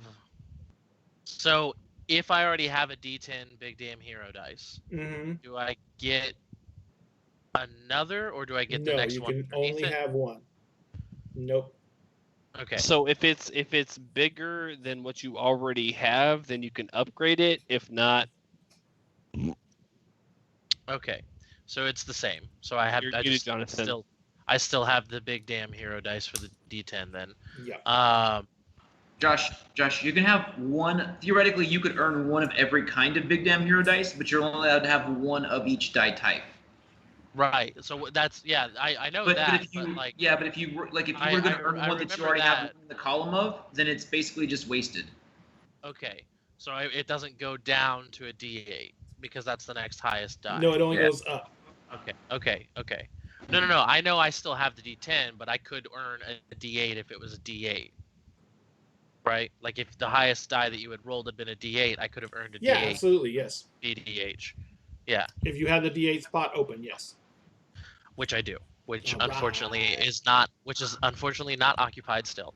So, with me beating it by 5, I'm gonna say, I guess dictate this. I'm gonna say that like the immediate coast is clear, and I can see a spot where we can like put the mule, and it will not draw attention, and it's like away from the main street enough that like won't draw attention. It'll be easy for us to find, but no one's gonna spot it there. You literally can back the mule into an alley between the two buildings, like the building the ship crashed into and the building beside it.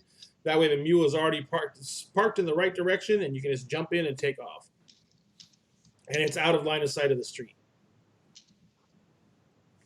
All right, so you guys, what are the rest of you doing? Frumpkin. It's a good thing he's got that harness, because I could just scoop him up now. Oh, I know. It makes it so much easier. He hates that harness so much. Oh, he hates it. He absolutely hates it. But it works for so many things. So I'm going to put. I am leash training him. It's fine. I'm gonna tell Kelly to put the mule in the alleyway, and then I'll say that it's like a straight. Since we also, we get to beat it by 5 and all that. I'm gonna say that it's like a straight shot to the ship. No maneuvering. No, nothing needed. We can just go straight to it. To what, the mule? Yeah. Yes, absolutely. Like when we leave this ship, it'll be boom to the mule, Let's get the hell out of here. Yeah, it's like 10 steps to the mule from where you at, type thing. Awesome. All Awesome. right. Awesome. So you set the scene. You are approaching the ship. The ship is pretty much mangled and destroyed from the crash landing. Like I said, there is an open hatch sticking out of the wreckage, which means that the hatch has already been opened. Right. Oh, also, by the way, sun's out, guns out. So you rip the You sleeves don't off your say. shirt. No. I take my gun out. Oh yeah, But it's I'm the sun's assuming not that out. the sun's not out. It's dark. I Yeah, was no, the assuming sun that is- everyone was carrying weapons. Oh Sun has gone my god! I mean, I guess in sun a The sun has philosophical sense, gone we're all out. somebody's son. The gun has come out. Gotcha. So I was assuming that you guys were, except for Kelly, who was having to drive the mule, all of you are openly carrying your firearms at all times. Fuck yeah! Yeah. Well, so I'm glad you assumed that, but I know how it works when you don't like actively say things in a role playing game. It can be held Oh. against you later. And I will state this for the record: too many dickheads. You've Right. played with too many dickheads. I say Ray's a dick, but he's not that kind of dick. Nope. Yeah. I'm just covering my base. Essentially. It's Good nothing. job. It's nothing personal. My gun is out. Your gun I'm ready is out. I'm ready to shoot. My gun is out. Oh God, 14-year-old alert. It's not even close. It's not even close. Hang on If a I had second. said my hand Uh, knew where my I am a child. All right.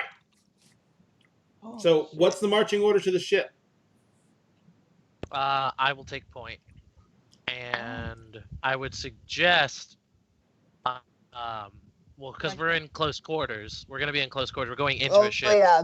I got a hand cannon. I would suggest that the doc either take the back with the shotgun or, like, please don't shoot us. Please don't shoot us in the back. All right. I Like have some like little. No, I have faith. I have faith in you. That's why I brought you on this away mission. So, Kelly's going to be taking up the middle as you go into the ship. Captain's going to go in the hatch first. And Harry's going to basically cover the street and cover the hatch. I'm gonna come in get the hatch shot in the last. back. Yeah, sure. All right. No. If Harry's in the back, she's guarding our 6 with the shotgun. Yeah. So if anyone Yeah. runs up, that's Yeah. the best. Okay. That's the best scenario. That is. All right. That is. There you go. We have marching Yes. order. So you guys come in and you walk in the hull, the ship's hull, the hatch of the ship. The hatch opens up into a pretty much what looks to be, and this ship is not huge. It's nowhere near the size of the Borealis. It's not even the size of a cargo liner. This is probably a passenger ship of some kind. There is, inside this area you come into, there is a lot of sensory equipment along the walls, like mounted to the walls and everything like that, and there's different workstations. There is a lot of computer equipment all along those walls. None of it, of course, is currently turned on or functional. The interior of the ship and a lot of the viewport screens and stuff like that, they look like they've been smashed. There's old blood smears on the walls. There is a number of bodies laying in the ship that are in different states of rot, and you can recognize them right away, Captain. They're Reavers. They're all dead. At the front of as you go towards the front of the ship, stepping over all these bodies, you see that to the left and right, there's some gunshot holes. There's a lot of damage. Like there was a lot of fighting going on here. When you get up to what looks to be probably the command center of the ship, and it's not necessarily the cockpit. This is it looks like it's like it was a command center, because there's a lot of communications devices. There's a lot of other things here. All have been smashed to pieces. There is a horrific scene of what looks to be what was once a human in a flight suit, and it has been brutally just hacked upon, ripped upon. If you didn't know better, you swore that pieces of this person had been torn off with bare hands. It's been horribly mangled, and Yeah, I've seen a scene of like this before. yeah, you recognize it. Do I? I don't want to like I don't want to throw myself under a bus here, but like, do I need to like roll to keep my shit together? This is way too familiar. I would say that you're going to need to make a mental and focus roll to hold yourself together. You can add ship's captain to it Got because it. you. I was gonna add my dog tags to it. I actually Yes. spent to keep that asset, the D8 asset of Yes. my lucky dog tags. Right. And I'm just gonna kind of like Let me give you a I TN here. can't clutch them. I can't clutch my pearls through the Evo suit. But I can. I'm gonna like put my hand up and where they are, and try to like steady myself. So that's gonna be Okay, so I got a complication. So you can spend for the complication if you want to, but you don't have to. Without the complication, I have a 13. But you have to come up with a complication for the scene. So Okay, so do I spend a plot point to buy it? Right, I buy the complication yes, with the plot point. and Yeah. you basically can add a D8 to your die pool for that. It gives you an advantage for the most part. Okay, so I'm gonna do that because I really want to keep my shit together here. And I will drop down my plot points to 8. I got 8 PP. Pepe. Okay, and the complication is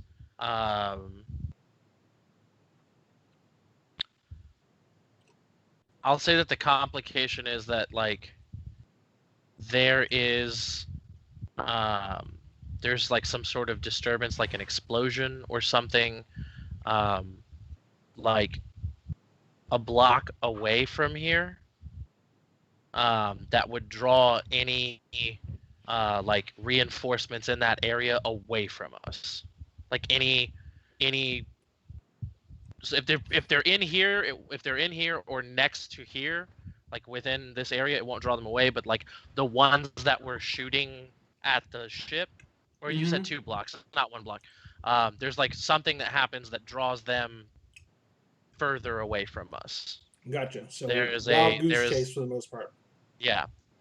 And then for my roll,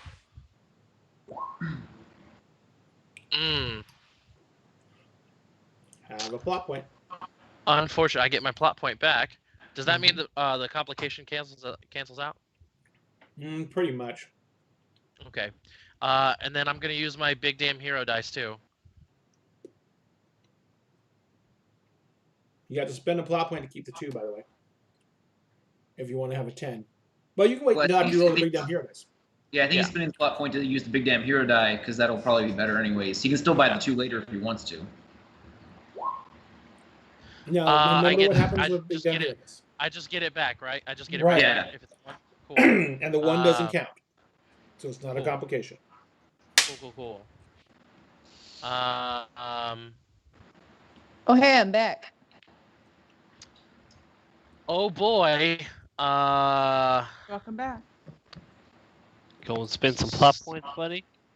So if I spend the plot point, I spend 1 to keep the 2, right? Yes. Which makes it Okay. which makes it a 12. Which makes it a 12. And I'm still losing by 2. Mm-hmm. Did I use ship captain? I told you to. Yeah, I think I did. I did all of that. I really wish there was something I could do to help you, man. Can you I could, also you could temporarily can I give him also your add focus, but it would can I then also add the D8 asset of the scanner to like see that there's nothing in this immediate room with me to like help calm me down? no, because you knew that going in. Got it. Well, yeah, no, like to remember the scanner is clear. Like I'm okay. I'm not surrounded. That's not. No. No. I just can't see that one. I'm sorry. That's okay. That is okay. I am going to what is it? It's how many to get a dirty 6? 3, right? 3. Yeah. Yeah. I'll spend the 3 and get a dirty 6. So that ties it, right? If you spend another plot point to buy it. Could I spend a plot point to buy it? Oh wait, no, wait. No, I don't think he does because he spent the plot points to create it, right? I spent 3. You spent 3 plot points. Yeah, to I'm create sorry. Yeah. I apologize, Josh. Damn. I'm gonna go back to Kessie's statement. It's been a long week. It So has. 4. That's 12. So you, Yes. Josh, I only have a 13. This week has been. Oh, so I'm. You're beating it now. Oh, I'm beating it now. Yes. Woo! Because you rolled a 4. Keep my. Yes. All right. I was about to say, well, Captain's gonna lose his shit. No, but I'm good. Everything's chill. Okay, I but just for barely hold one my moment shit together. One moment you start having flashbacks, and you literally are flashing back to those reavers holding you down and biting off chunks of you, and then you shake it off enough to come back to the scene and come back to the present. But and Kelly, since you're behind him, and he actually stops for a moment, you get a good look at his face, and you see all the blood leave his face for just a second. And then he kind of shakes his head and seems to be better. So we're going to pause you guys there. Jude. Yes. You break atmosphere.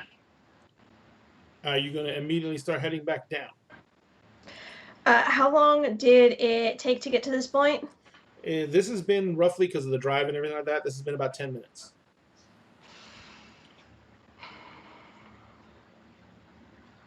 Yeah, I'd rather be early than late.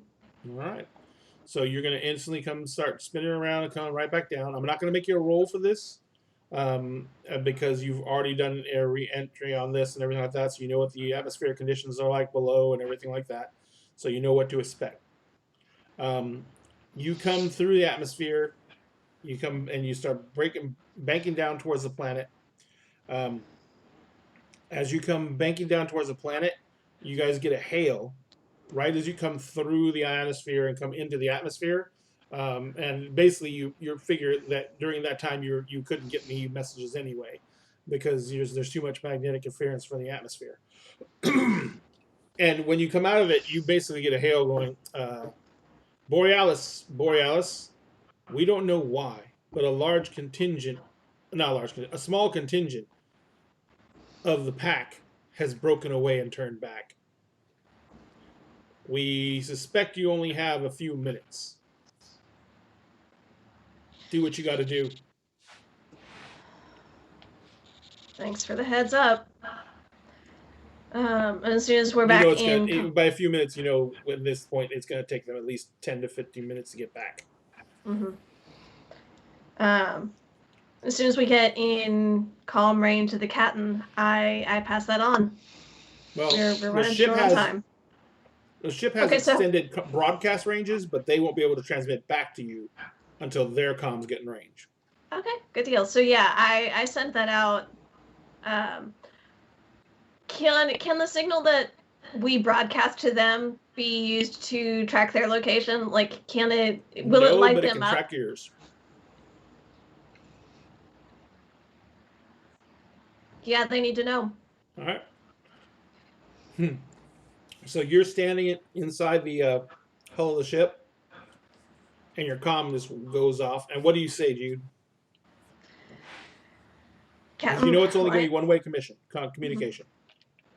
Captain the Alliance sends us small contingent of Reavers heading our way. Still holding you to that 25-minute time limit.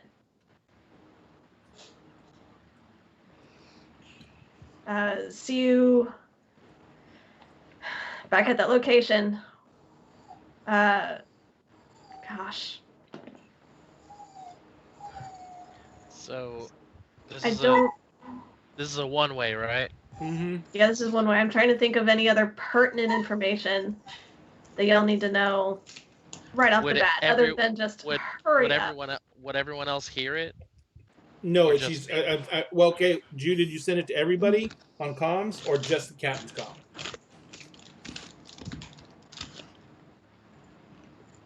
No, I think I probably would have sent it to everybody. Yeah, because you Just don't know if the open captain's comms. alive or dead. Or Mm-hmm. Exactly. I'm hoping, but would have sent it to everybody.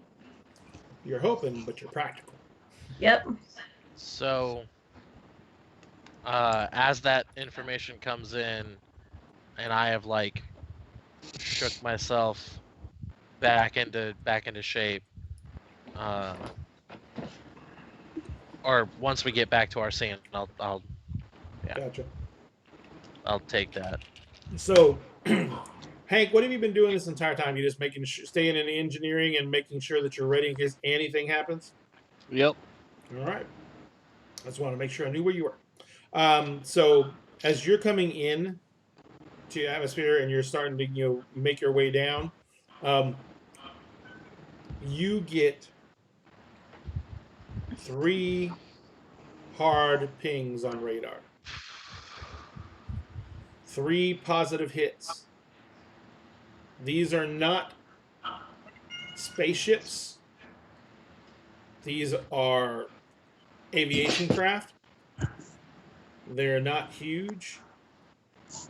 If they have anything on them that could hurt you, it's going to be limited in range. And they're nowhere near as fast as you are because you're a space-faring ship, and they're little. It's basically like them sending up Cessnas.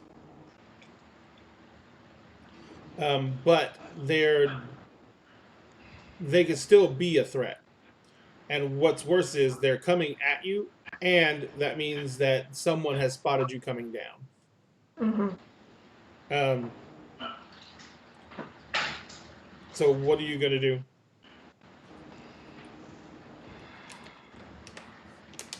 Is there anything I can use to evade them, sort of try to shake them off our tail before we can circle back around and land with the... You have 2 choices. You can go back up through atmosphere, or well, actually, you have several choices. But one of your choices is obvious. You can go back up in Atmo and come back in another way.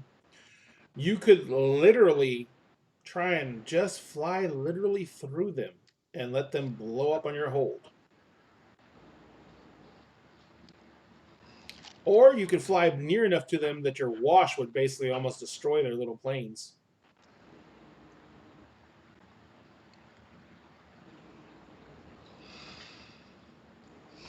I'm kind of partial to that third option. Okay.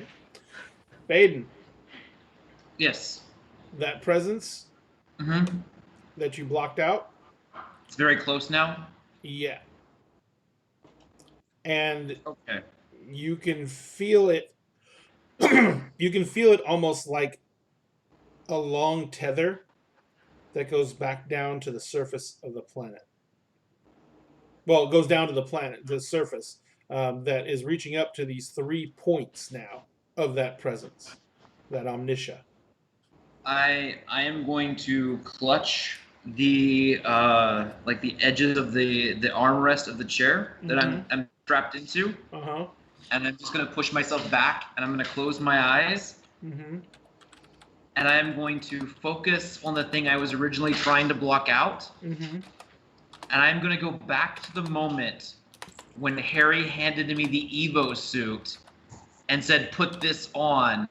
Mm-hmm. and I'm going to relive every moment of rage I had and finding out that all of this was shit I have to deal with that I still haven't processed through yet in the worst way possible. And then I'm going to keep going back to like every other bad memory I have that really was like emotionally strong. Mm-hmm. And I'm hoping that I can just shove all that emotion back through this, and it will somehow affect them as much as it is affecting me. Okay. You need to make me a roll, sir. What would you like me to roll? Your focus, plus your mental, plus your reader, and anything else you think would apply to you trying to force your will onto whatever this is.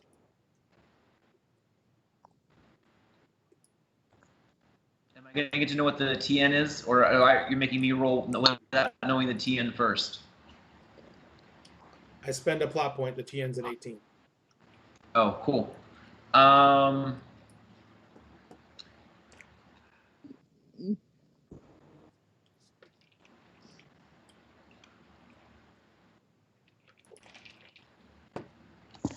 You rolled D12 in there, didn't you? I rolled 3 of them. Yeah. D12, Jesus. Okay.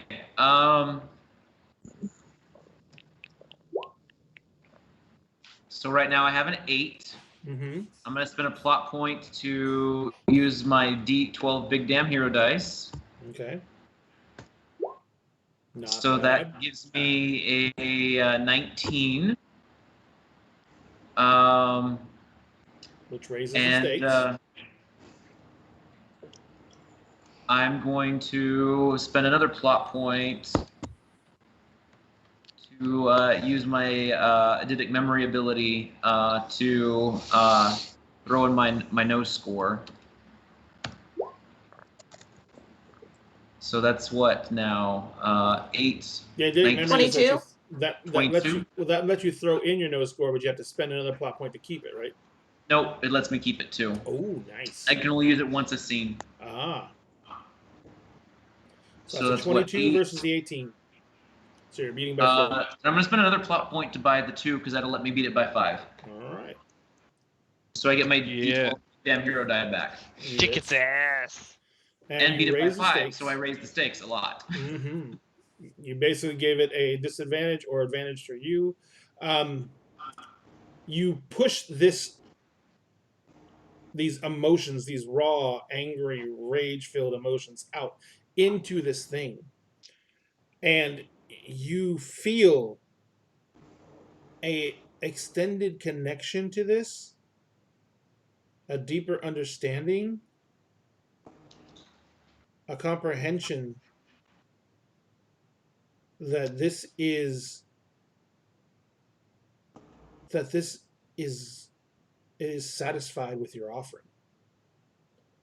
It acknowledges you as a member of the host. That's not good. And all 3 of those little planes peel off. It's great. Not good. It's great. And you have a feeling and a sensation of welcome.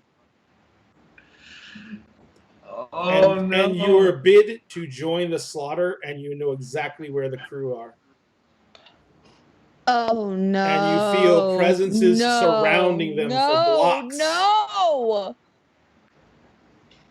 And you are bid to come join the feast. Oh, I'm going to turn to Jude. Those ships broke off. Jude can see it. They broke. She was Yeah. like, all like, I was trying to getting kill them. I was looking over in like odd time to try to take a nap, but okay. Well, I look more like I'm stressed out, like I'm grabbing the chair. You know what I mean? Like, I don't think this is good for them down there if they're breaking away from us. Do we have comms again? I mean, You're coming up. they can hear us, but Yeah, they can hear you. You can't hear them yet. And yeah, that's about it. You got another like 2-3 minutes before you're within actually their comm ranges to broadcast back. And I convey that to Baden. Hank, you got something to boost the signal? No. It's their individual comms that don't have the strength to get back to the ship at this distance. Oh, but we can message them. Yes. Yeah. Okay. Hank. Yeah.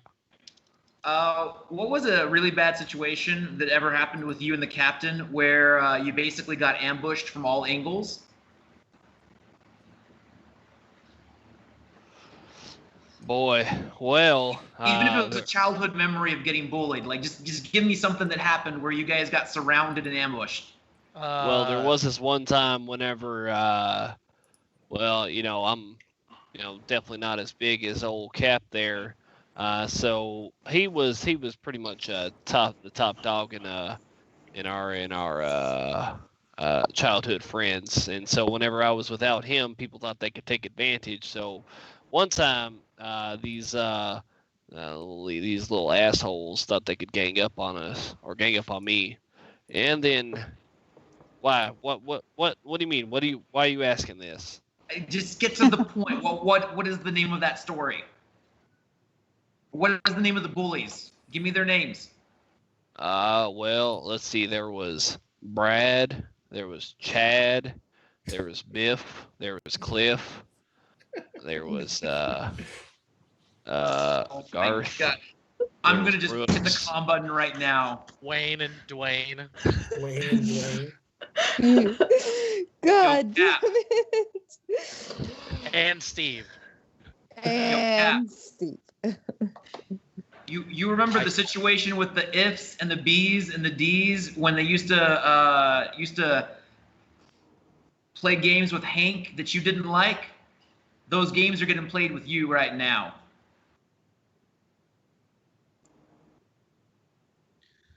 Okay, so I can't respond because our comms aren't strong enough, right? Right.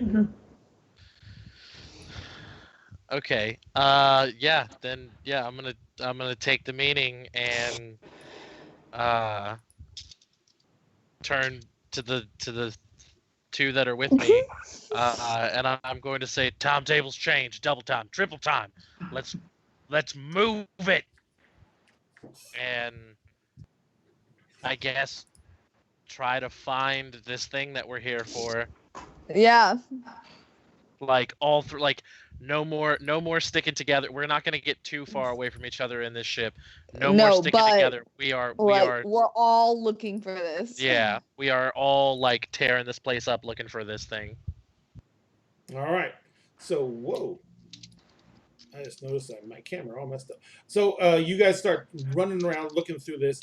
You know where to look for what they're looking for, the data flight recorder. You find it rather quickly. There's 2 copies of it. You find one of them rather quickly. It's at the cockpit. As you pull it out and look at it, it's completely intact, untouched. It should work fine. But as you're sitting up in the cockpit, Captain, you notice that the power systems on this ship are still technically functional. This ship has juice. Maybe it's too damaged to probably fly, but you could actually turn systems on.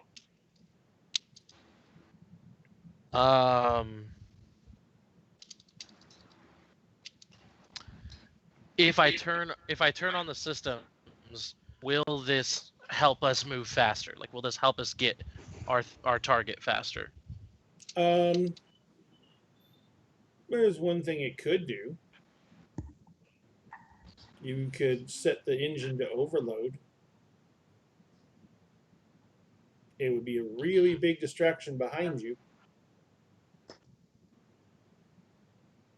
Mighty risky. It's a big boom. It'll blow up. Gotta like risk a it for block. biscuit. Having been on ships the majority of my life, I would know, like, time frame. Once that is activated, We have minutes, right? About a minute, 2 minutes at most, depending on how damaged the engine is. Remember, it's basically a reactor. And I would know it takes me how long to fire up. To fire up, since you're going to slam it right into overdrive, and you don't care about damaging it, it would only take a matter of seconds to get the reactor hot. But getting it to a flash point that's what's going to take several minutes. So overall, we're looking at Yeah. how many minutes until kaboom? About 3 minutes overall. From the time that I hit the switch. From the time you set it to overload. Right. It's a little bit more complicated than hitting the switch, but yes. Right. Yeah. Well, I mean, by the time I flip the switch, meaning like by the time it's set to go, we got about 3 minutes. 3 minutes to get yourself as far away as freaking possible. Yeah. Running. My only concern is how fast the mule can go. I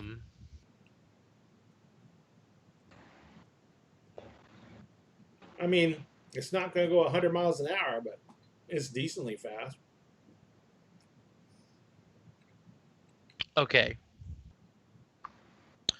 So I see this, I recognize it, and I'm gonna shout to Kelly and the doc. All right, change of plans. Find it, get the mule fired up, get it ready to go. I'm gonna rig this thing to blow, and we are gonna get the hell off this planet. And I'm gonna start the process of getting it ready, but All right. I'm gonna get it to the last step, so that way once this thing is found and they are like heading out, I can hit the switch, run outside, hop in the mule, boogie, boom, big damn hero, sir. All right. That's how I see this playing out. Yeah, totally. That's how I see this playing out, 100%. Because All things right. always So- go 100%. They do. And everyone else that tells you differently is lying. I'm going to need you to make me a mental plus a operate plus. I'm going to let you use ship captain for this, just because as a ship captain you do have general knowledge of systems. So I'm going to let you Got it. use ship captain for this. But that is the it. Unless you can think of something else yourself. Wait, don't roll yet. Don't roll yet. Let Ray. Yeah, Sandy. so mental. Throw you a complication, which you can create for this scene, and I've got a 14. You said mental, operate, and that's it? And Focus? ship's captain. Ship's captain. And Big Damn Hero, if you got it. I do. And you have a complication from me that you can create for this scene. So it's a 14 complication. So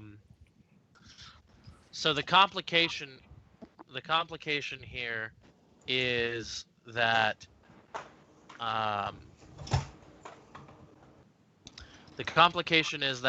even though they are like a hive mind, and even though they are, all like thinking and moving as one, the swarm is too like rabid and ready for action, and so they're kind of like tripping over themselves to get to us.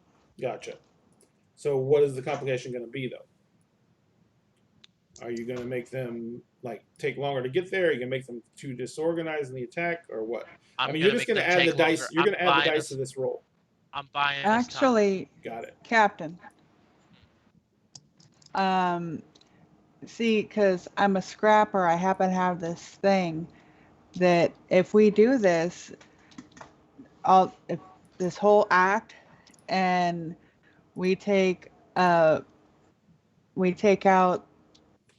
pretty much we beat him, we get 1 PP to step back a physical complication. That's if you get injured. Well, yes, but I'm pretty sure somebody's going to get injured here. Yeah, I've also got the and, mighty and I have hideous. something, and I also have stepping back a complication for somebody for medical and or physical complications. So Okay, so Yeah, one I've more got time. a couple of those. So one more time. It is operate, Mm-hmm. ship's captain, Mm-hmm. and Mental. then mental. And Mhm. Big Dan Hero dice. So I'm gonna roll this first and see if I need it. Gotcha. I'm done. I'm stupid. That's funny. I need all the help I can get, apparently. Okay, you know what? We've all had a shitty week. I'm leaving it at that. Roll the dice. You have got to be Holy fucking kidding. Oh. fuck. You have fuck. got to be fucking kidding me. All right. Have 2 plot points. Well, at least you can cancel Sure. one of those out. Sure, I'll take them.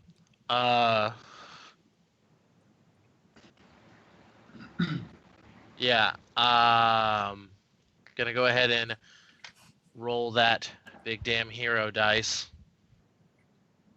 Yeah. No, even if I roll max, I'm just gonna. No, I could beat it if I roll max. My grandfather's dice have no weak dice, Kaiba. That's right. That So close. Hey, but you did just get So you 2 now plot have points. 14, sir. And remember, you don't tie it. You have to beat it. Mm-hmm.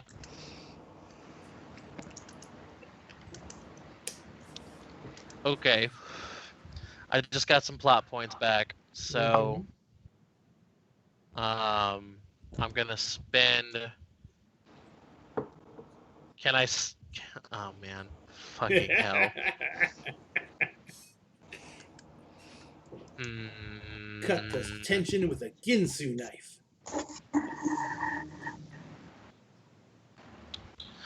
What would I need to Marcos? spend? Now I What have would I Domo need? Arigato What stuck in my head. would I need to spend to roll a d4? Just 1 or 2 or? 2. Because it's 3, 2. Okay, got it. Oh boy. Oh, you're playing dangerous. Oh boy. Oh.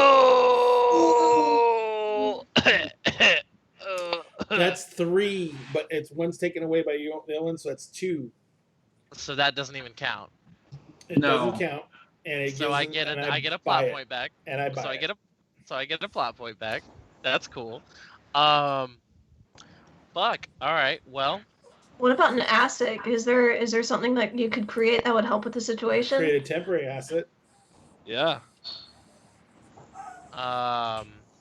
since I'm a part of this Wait, situation, hold can on. I Your fucking dog tags. You didn't use those. can I use those in more than one thing in a scene? Yeah. Yeah. There Oh, were- fucking when, yeah, you yeah. Then I there- would have done that. Then I would have done that instead of rolling. I thought you could only use assets that you created like once per scene. I thought you made that a permanent asset. I did. No, that's, you can use it as many roles as you want to. I did. Okay. Can we? If I take the plot, I did not know that. If I take the plot point that I just gained away, can we erase that extra complication and I'll roll with my dog tags, or is it just? Do Is it. it too late for that? No, okay. go ahead and do it. All right. Cool. So I'll take that plot point away, and then I will roll with my dog tags. All right, I will put the plot point back. I will put the plot point back, and I will surrender myself to the dice gods. It is meant to be. It is meant to be. Holy shit! I will be done. My dog is right here freaking out because he's like, Oh Oh, my that's because the gosh. door's closed and he can't get in here. And I was eating. Oh, gotcha. All That's right, what's wrong with the so dog. holy He shit. wants Chex Mix. Yeah. All right, so Josh, or should I say Captain Harris, Parrish, I should say. You've got the tape. Or you guys have the dialogue. You're starting to leave. You get the transmission from Baden. You're kind of like getting everyone saying. You say, "Come on, we gotta go. We gotta move. Let's get out of here." And you turn around and you guys start heading for the hatch. I'm assuming you're still on point. No, I was gonna I was gonna send them out while I was rigging it to like the last segment. Got it. So I you was start gonna be rigging it. I was first one in. I was gonna be last one out. Got it. So you're rigging it. Who's going out the hatch first? Yeah, sure. Kelly goes first, and then I'll go after her. So Kelly walks out the hatch. She starts making for the mule. Harry, you're sitting there and you see Kelly walking towards the mule, and she like tosses her assault rifle into the mule, and she like goes to throw her leg over, and right as she she lands on the seat. What looks to be a piece of steel rebar. You hear a noise, and a piece of steel rebar pins her left shoulder to the seat. And you just hear whooping war cries as Reavers come pouring out from across the street, round the corner, and they are just singing out loud, and they seem, if you didn't know any better, you would think that they were full of rapturous joy. Jonathan, you feel that. The hunt is on. Now they just need the rabbits to run. Okay. So, Captain, Kelly, are you yelling? Are you screaming? Making any noise whatsoever? Harry, are you doing anything? Because I want to know what's going to happen with Captain inside. Because Captain, you're almost done setting the thing. At the beginning of a timed action, because if that kind of rebar just went through my shoulder, trust me, blood is going to flow. This is a time thing now. Just trust me. Where endurance is a key factor, which this will be. Spend 1 plot point to double my time. Oh, and by the way, Kelly, you now have 2 complications on you. Horribly injured and pinned in place. The complications that were on the Kaplan transferred over to you. So but I did just double our time here to get through this scene. So I will die slower and more painfully. Cassie cry number 2. No, I'm fine. We turned off the cry meter for the night. All right, so and I'm fine right now. I'm fine. I'm not crying. So do I like? You don't even know what's happening. She probably would. Oh shout, no! You hear right? whooping and yelling from outside. Yeah. So the only thing you can do is go with what you have now and pray to God you're giving yourself enough time. Yeah, so I'm gonna go out. I'm gonna run outside, and as soon as I see her pinned in place, I'm gonna spend a plot point to step back a physical complication for protect the crew, and I'm gonna rip that that rebar out. And it's not gonna be and Harry, I can also do the same thing. I can step back a complication. Do the same thing. Yes, I can step back a complication. So I'm gonna step back the natural healer. I'm gonna step back the complication of pinned in place by ripping the rebar out. And I'm gonna step back the other complication that she has. Horribly injured? That one, the horribly injured, because I can do that. I'm going to call where you work and let them know you were okay ripping rebar out of a patient that was pinned in place. Let all the surgeons yell at you. I didn't do that. I didn't do that. He did that. Cassie didn't do that.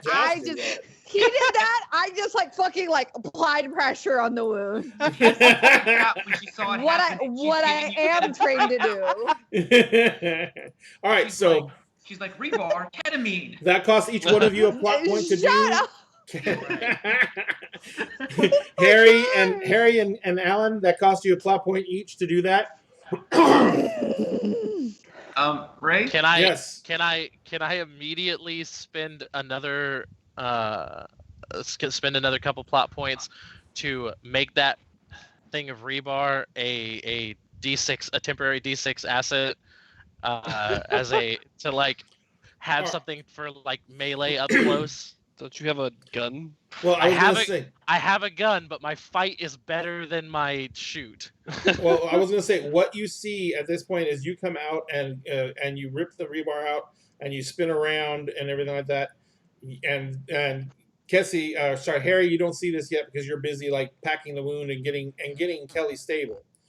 You look around, Alan, and you see that the streets, there is reavers everywhere, but they're not running at you.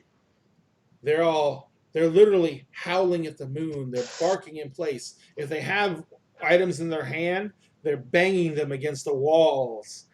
And they're like dragging them across the ground to cause sparks and everything like that. The ones with weapons are not pointing them at you. And they're like, whoop, whoop. And they're just like doing war cries and everything like that. And you see one crawls over the top of the ship and he's kind of crouched over the top of the ship. And just in this guttural voice, he's just like, "Run, bunnies, run."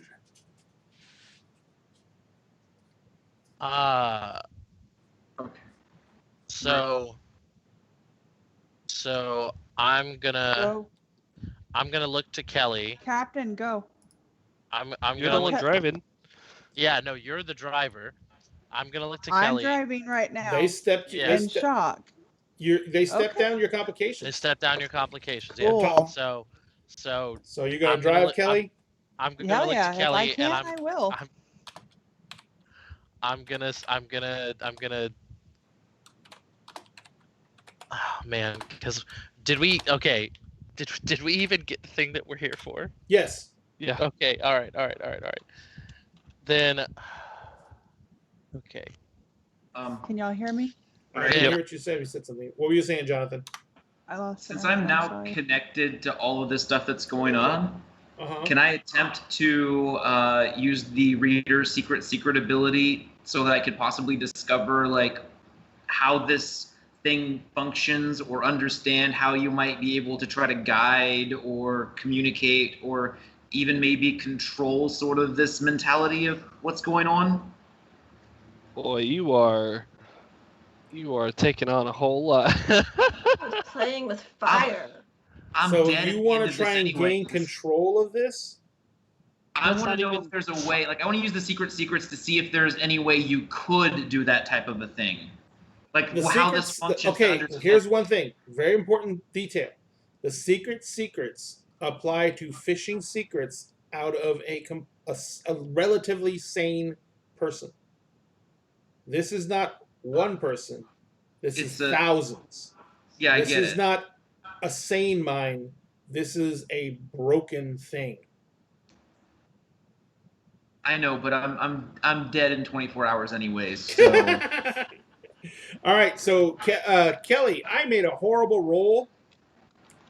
I literally have 2 complications, and my total is a 7. So that is what your drive is. You may set those complications in order to what? I asked a question. Where? You're supposed to ask a question with your voice. Chat. You don't. Wait, we're supposed to ask questions long where? Enough. Yeah, Where? I asked a question in chat because We y'all were haven't taken talking anybody nonstop. out. You haven't taken anyone out. No, There's not no, even been... to take back a physical complication twice because When you take out When you take out a major game master character. I can't run over anybody. There's no major. This is a Damn. hive mind. Everyone is a bug. Sucks. So That's so not a surprise. So, Baden, do your thing. I can do fight. Because You're driving. You got to bring a drive roll. Baden, let me give you. Wait, you didn't even add all your stuff, I don't think. What's left Your physical plus is your 1d10, and your drive, and 1d6. let's see. What else did you add on your other thing? On your other roll? I'm bringing up her sheet now. So last time you did physical plus you did drive. Focus. Oh yeah, you did the focus because you're trying to be incredibly careful that time. Focus was still fucking fly. Yeah, I would say Because now you're so. just terrified. So go ahead and use your focus. Add another. What's your focus? 6. So One roll another d6. d6. I already did. It was 6. And then nice.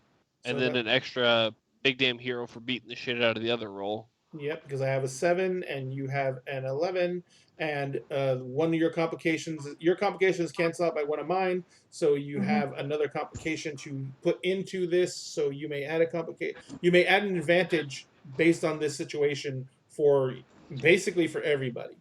So what's the advantage? So can the advantage be 1D a what? callback? Can the advantage be a callback to the fact that like they don't see our truck and like us getting there quickly is like unknown to them, so like they aren't ready for us to drive away. They're expecting us to like run. Unfortunately, not, just because when I described the scene, she was jumping into the actual mule and she was pinned to the mule's seat.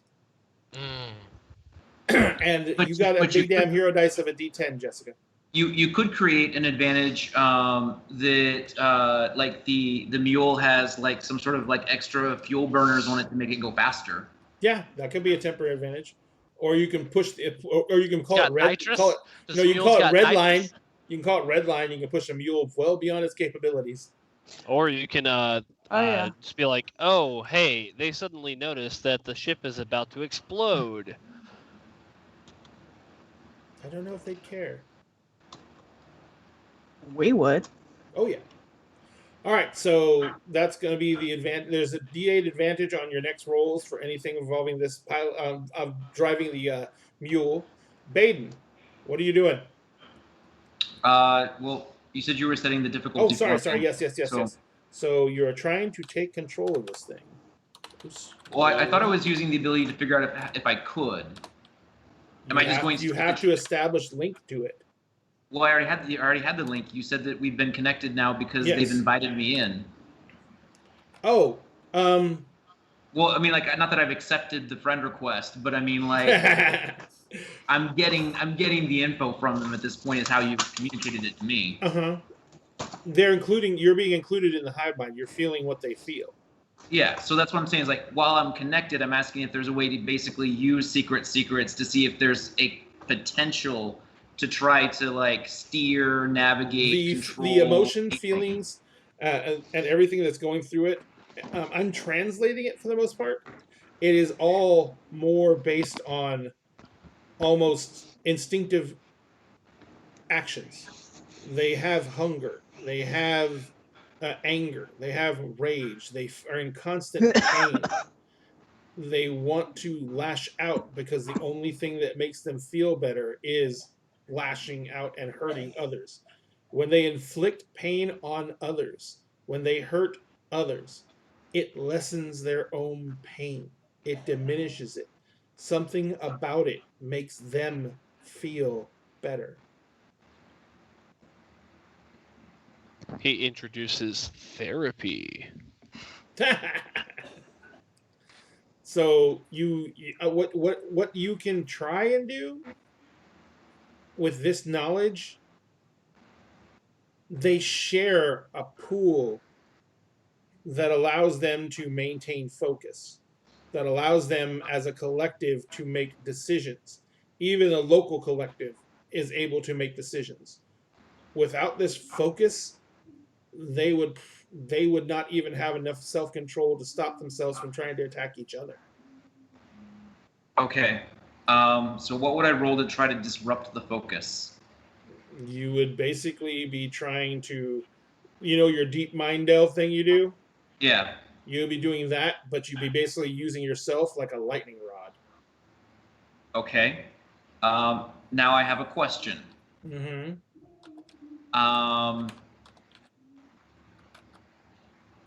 Okay, I'm gonna do that. I'm gonna see the difficulty before I ask the question, because it would be Okay. bad for Well, me if I asked this question. So I'm just gonna throw this out there, and you probably know this, but the worst thing that could probably happen right now is that you fucking lose your shit and probably end up trying to kill Jude because the reaverness takes over your mind because you take on the Well, aspect of somebody you're deep diving. Well, I don't actually. That's a different one where you take on the aspect of somebody who's deep diving. That's a leaky brain pan. Hmm. he said he specifically did not take that one. I did Oh. not take that one. All Fair right, you enough. ready? Yeah, This is scary. I'm sure it's going to be very scary. Fuck it. Well, there's a complication. But I'm sure you're buying that to keep it to be at 26, right? Oh yeah. Yeah. Okay. So,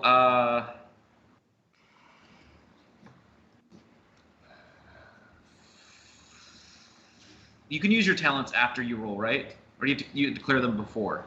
Your skills, you mean? The things under the distinctions. You have to declare those in the initial roll. Okay, so here's my question. I have one that says if I step up an existing complication, I could double a skill. So my question is, can I voluntarily take a D8 seizures complication so that that's effectively stepping up one that didn't exist by creating it so that I can do that? How long do the seizures last? Probably as long as I'm trying to do this.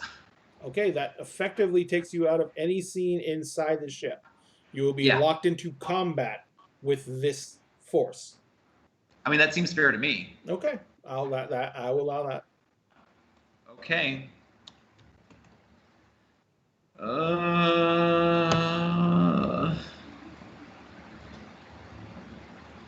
Okay, so that's starting at a 15, and you're at a 26. I am going Have a to plot spend. point. Oh, thank you. That might be useful. I'm forcing you to buy mine, basically. Okay, I got you. Okay, then I'm going to spend a plot point and add a big damn hero die. Okay.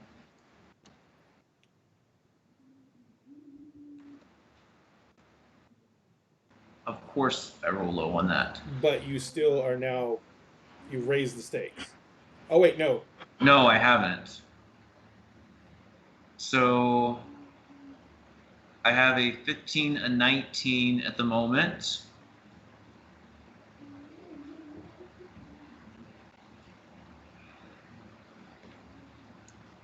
Yeah, right now you just. Oh, actually. It evens out. It'd be 27 to 27. Oh wait, no. 26. It'd He be, beats it by one. yeah. If you take everything you have now, Yeah. you're 27 and I'm at 26. Yeah, I'm gonna take everything I have now. But to be fair, that means that I didn't buy your one. So somebody else can buy your one, but it's not gonna be me. I can't afford to buy your one. Got it. Well, I mean, yeah, I'll spend the plot point to buy it. No problem. You got it. I'm chill. And that basically just makes sure that it cancels out the two complications are canceled out. So yeah. All right. So you insert your mind deep into this network consciousness, and all you do is you extend your mind out, trying to touch as many minds nearby as possible. And just for the briefest of seconds, you are severing their connection with this collective. You are forcing them to try and deal with this with only the capacity of their own minds and not this collective pool that they've created. Around the ship, every single reaver freezes in place. And then they fall upon each other in bedlam, ripping tearing, attacking. They even forget that they're holding weapons. None of them with firearms bother to fire off a shot. In fact, you see one of them who's carrying a shotgun just start beating another one with the shotgun itself. And they're just randomly attacking each other. Now, none of them were close to you guys yet. They were trying to bait you into running, so they hadn't gotten close. So the only people they have to attack currently are each other. But as certain Reavers are taken out by others, the crowd begins to thin, and you know it's only a matter of time before one of them notices you. Kelly, did you ever make your drive roll? Let me look. Yeah, she made the hell of a drive roll. Let's see. So you got a 5 complication, cancel out my complication. So yes, you beat me definitely. All right. So Kelly, you start tearing off down the street, maneuvering through cars, trying to stay as far away from the other Reavers as possible. You're coming down, flying around to where that parking lot is. There's no Reavers between you. Once you get past like a half block away, there's no more Reavers between you and the parking lot. You can see the Borealis coming down. Borealis, you're coming in. You can see all these figures fighting in the streets farther down, like where the crash site actually is as you're coming in. And you see the mule coming flying down the street towards you. And right as the mule is coming towards the parking lot, the sky just goes white as a massive shockwave rocks the ship. Jude, you're going to have to make me a piloting check. Let me give you a Okay. 10.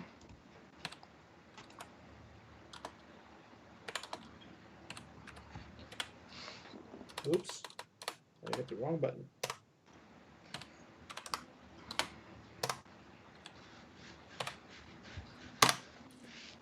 Oh shit, I fucking did bad again.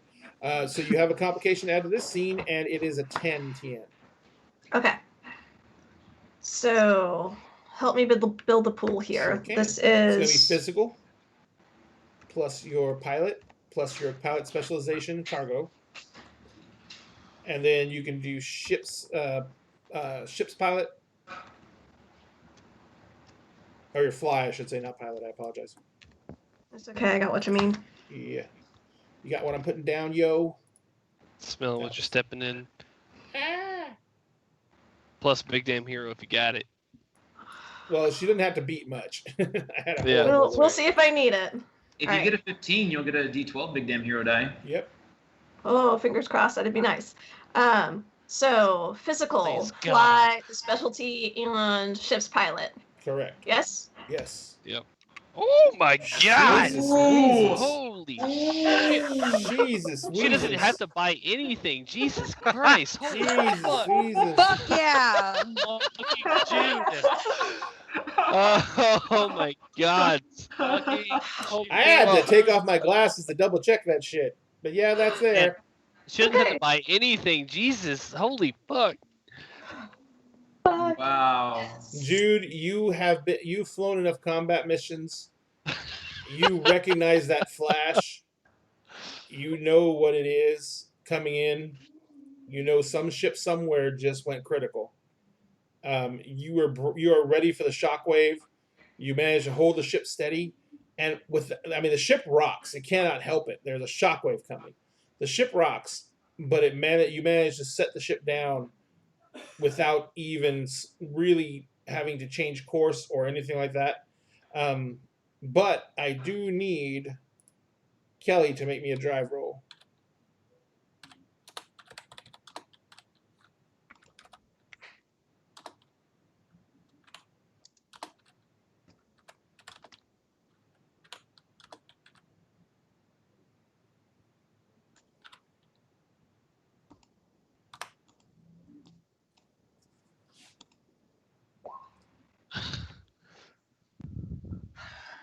Jessica, are you saying stuff? Because if you are, you're muted. Hi. Wait, would she not go against the same TN? No, every roll has to be rolled separately. Well, and also it's a lot more impactful because we're on the ground. Yep. And there's literally debris flying. Cars are flying through the air.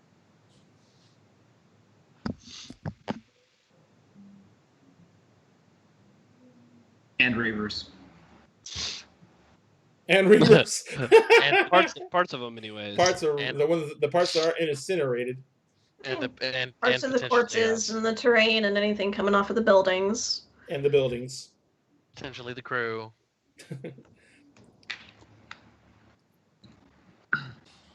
Did you roll? No, I'm trying to see if there's anything else I can possibly sneak into that. All right. Well, remember you get your base dice, so you get your Yeah, physical plus Yeah. your that's there. what was it? It's not drive. I lost you. I'm sorry. Your physical plus your drive, and then you also get Focus. You were giving your focus. So And then the that's D8 that. asset that Yeah. was given because of the complication. Yeah, and the Yeah, D8 Redline. asset for the complication, which you still have. No one ever told you. No one created an asset, but you can just call it coast is clear or something like that. No, remember No, it we was got redlining the red line. thing. Oh, red line, yeah. Redlining. So you have a D8. So you have your physical. Do I have Kelly up or Jude? I have Jude up. That's already on. No, I'm Kelly. I know. I'm just bringing you up. So you have your physical, which is a D10. You have your drive, which is a D6. You have your focus, which is a D6, and then you have the D8 Yeah. asset that we temporarily created, which is another D8. Not Yeah. asset, but advantage. So Yeah. that is your dice pool, and then once you roll that, if you want to spend plot points for extra dice, you can. Hey, Motherfucker. hey, Jess. Yeah. You sorry, Kelly. You remember whenever you asked Hank to make those stabilizers for you on your so you could grip the wheel and make sure it doesn't shake. Remember that? Yeah. Yeah. In other words, you can create a temporary asset.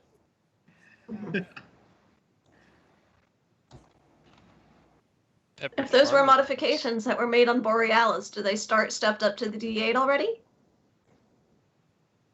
No, because this is technically. Remember, when you do something like this, but you're not on the Borealis, it's going to start at the D6. Okay.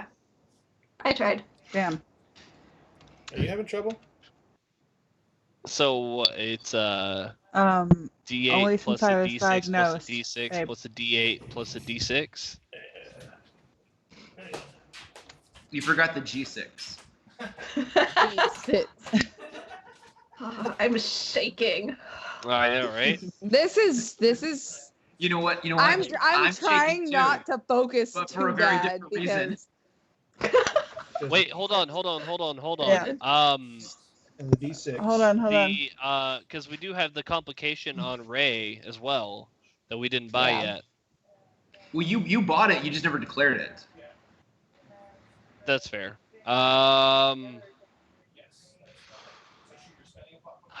Can I mean, I could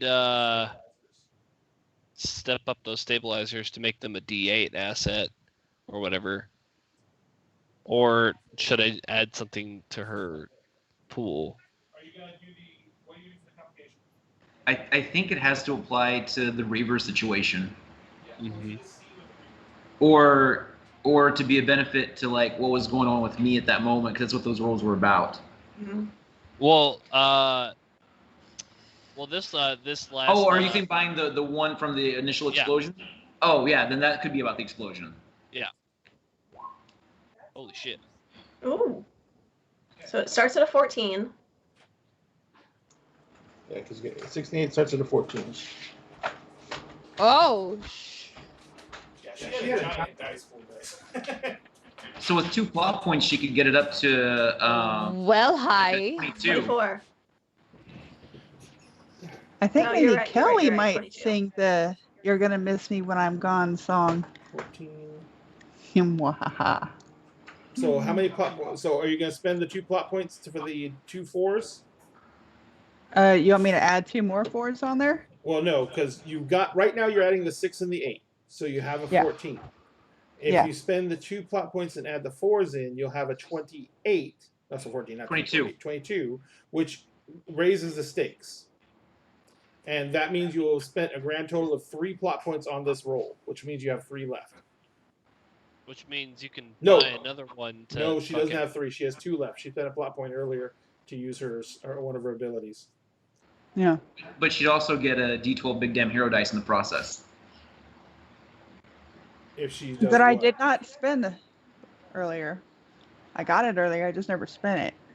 But yeah, you could spend it now if you wanted to, but right now you're raising. What I'm saying is, do you want to raise the stakes or do you want to go for another big damn hero dice? And you don't want to spend a big damn hero dice to buy a big damn hero dice. You can because you can spend. You're at what? What did we say she was at? 20. What? 22. She'll be at 22 if she buys the 2 4s. Okay. So all you have to do is spend 2 more plot points to buy the 2s, and you will be at 26, and that will beat me by Okay. 5. Do it. Cool. Yeah, that sounds Okay. good. So you are officially Aw. cashed out of plot points. You have none. Damn, Amber Alert. I know, I saw it. You have none, but you beat me by 5. You raise the stakes. You can set the scene, and you get a, what was my highest? A D12? D12. A D12 D12. big damn hero dice. Fuck yeah.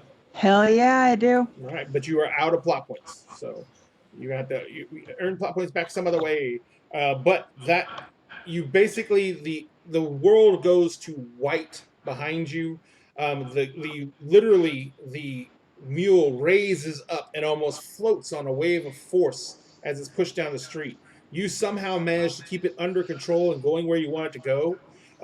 Just by luck and happenstance, all the debris that's flying by you, nothing really big hits the mule or anyone in the mule. You manage to like pull around the corner going towards that giant parking lot, and you basically are use the building to screen you from the rest of the blast. And you literally see part of the building collapse at the corner. The blast is so intense, even at this range.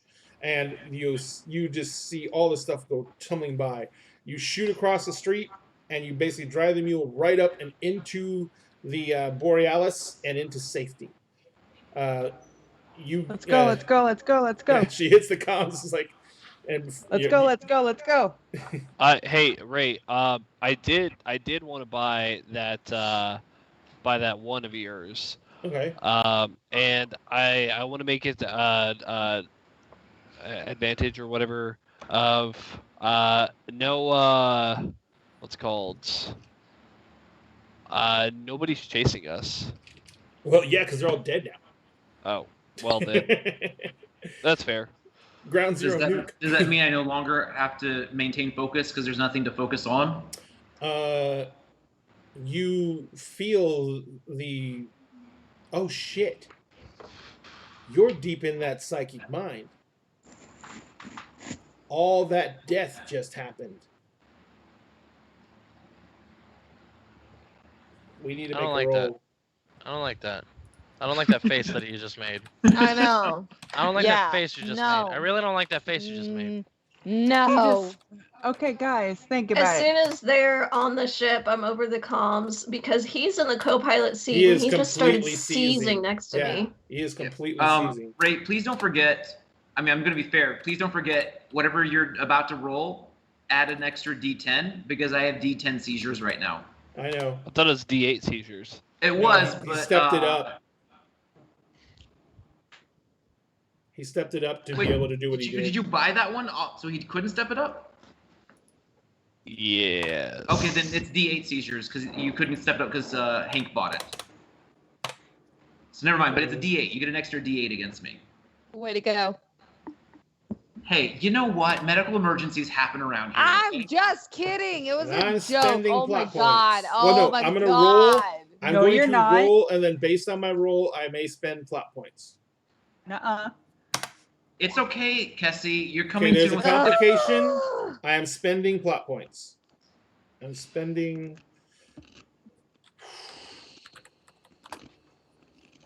I'll go ahead and buy that one also. I figured you were going to buy it. I'm gonna spend 5. I was gonna say I can also help with this because I Ah, still fuck. have some. Okay, so I'm spending I 2 am, more for a total of 7. So that is 6, 10, 14.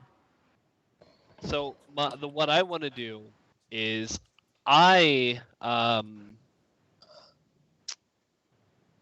going to use it to where Baden has essentially unlocked a higher understanding of his reader abilities, and so he's able to double down and just essentially make this thing his bitch.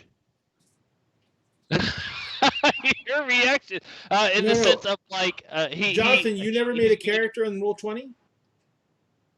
I did. I sent you my PDF. I don't know what happened to the Roll20 one. I don't know if it's still there or not, but I sent you my PDF a long time ago on Discord. Gotcha.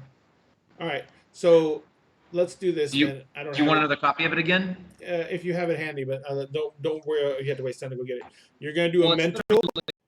It's open right now. I just have to hit the save button so like it's updated with my big damn hero dice and plot points, and then just send it over to you. Gotcha. You're gonna do a mental roll, plus your focus, plus reader, and then you're going to give me anything that would allow you the mental fortitude to absorb the psychic anguish of hundreds of people dying all at once. Okay, you said mental, reader, and then what? Mental, reader, focus. Okay. Mental, reader, focus. And then I said anything that could give you any type of mental fortitude, because you are literally in all these minds as they perish. Well, mental fortitude is part of focus. I actually have a willpower specialization of focus, so I've already thrown that in. Got it. And then, so basically it's my mental, reader, focus, specialization, and then the D8 opportunity that Josh just bought to help me. Mm-hmm. Is that correct? Yes. All right. Woo! Did you roll, Ray? I only rolled a 14. Okay. So basically, you just spend one plot point, and you can. Yeah. So here's the interesting thing. Oh, you don't have any plot points, do you? I don't. But I'm sorry. Oh, that wouldn't help me anyways. Yeah, I don't have any plot points. Oh, wait. Oh. You could use your distinctions as D4 instead of whatever you rolled it as. Yeah. So just re-roll the whole thing? Sure.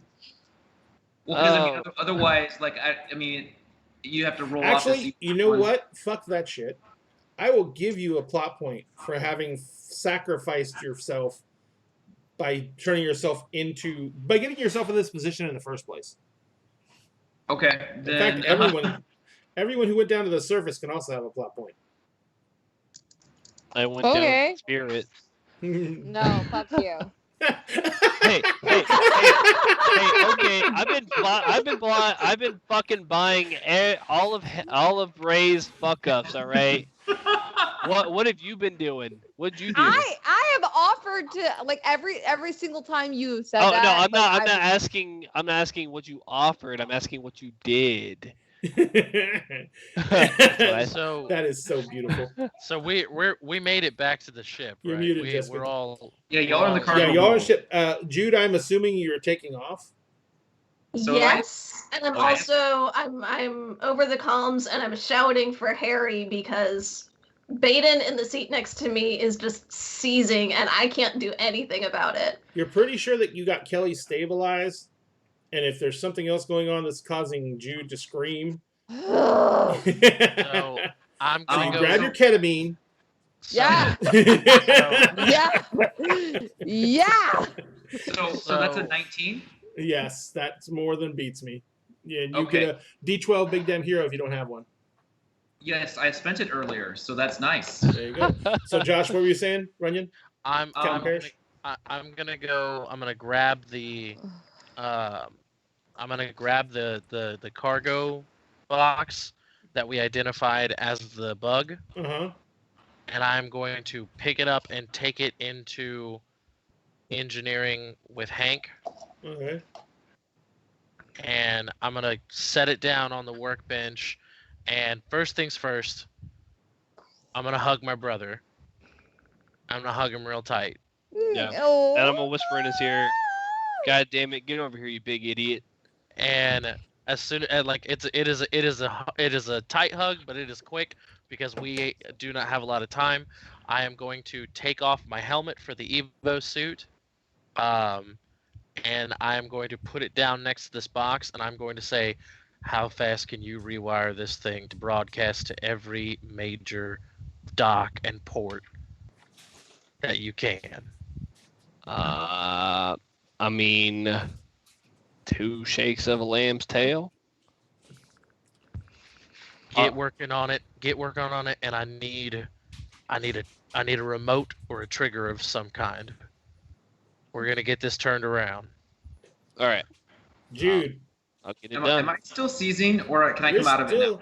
You're still seizing, but you are. What you did was you shrugged As off. soon as I get back to this all ship, that. I am booking it to him. The moment that you break Atmo, you suddenly feel another wave of connection, Jonathan Baden. So And I'm still in this. Yeah, as you feel another aspect of this coming at you, Jude, you break Atmo and you go into the beautiful silk of the black, and you see 6 different ships coming at you. Oh my god. You see that there are several Alliance ships trailing them, firing at them, but there are 6 Reaver ships barreling down on the Borealis as it comes out of atmosphere. Okay. And it is 10:30. Oh, it is 10:30. Oh fuck! Oh my Oh. god! I didn't even realize that. Oh my god. So, shall we cliffhanger it? That's fine. Yeah, So I get all definitely. my plot points back. You will have a reset of plot points because we have left the planet, so we have changed scenes. So everything will be resetting on the new scene when we come back into this, as we are going to be trying to escape with our lives. Son of a bitch. Josh is just shaking his head no. Son of a bitch. Fuck. We knew they were coming. Yeah, We I knew they know. were coming. I can Yeah. tell. Lauren was like on a timer. She's like, they're fucking coming. They're fucking coming. Mhm. I have a couple ideas for the name of the episode. Oh, cool. So one is gonna be Redline. I also thought Redline. We can Yeah, even do a that's a hard good red line. name. Hard red line.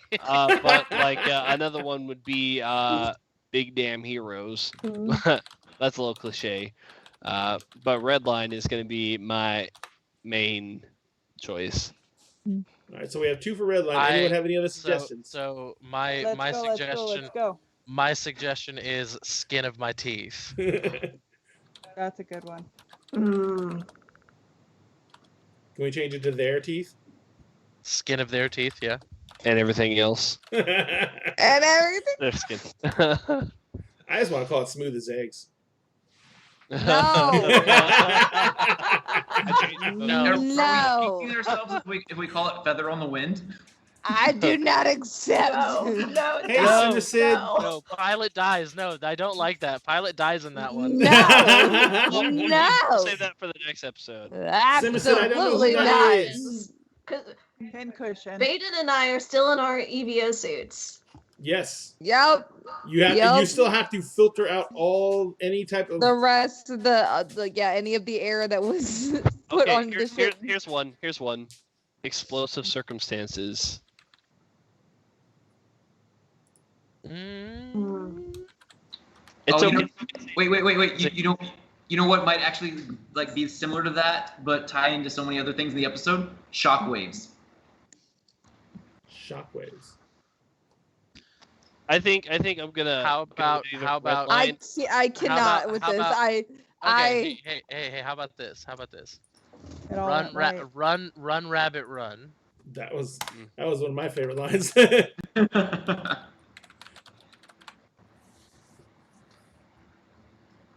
What do we got? We got all these suggestions, but Mhm. So we gotta pick some. We got 4 suggestions. I don't think any of you wanted Big Damn Hero, so we can eliminate that one. Yeah. So we got do like Redline, Run Rabbits. Redline, Skin of Their Teeth, and Run Rabbit Run. I'll vote for Redline. I'll go with Redline. yeah.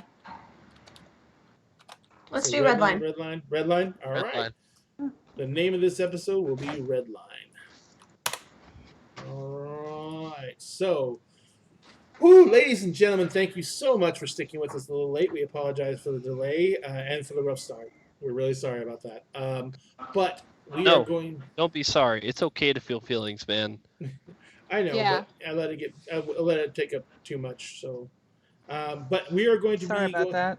Yeah, we're going to be going ahead and wrapping things up for the evening. The heroes are still in the middle of it, even though they managed to escape so far. And by the way, guys, that was excellent work. That was actually really good.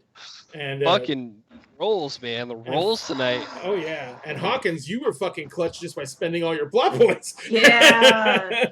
Hawkins Yeah. saved Yeah, the day no, there. Yep. Thank you so much for the assists constantly. Yeah. I mean, and that's one thing that's actually kind of cool about this mechanic is when we get into scenes like this where we have to divide the group or something like that, you can literally still affect what happens to the group when you're not in the middle of it. And that, I think, is another really cool, really cinematic feature of this game system.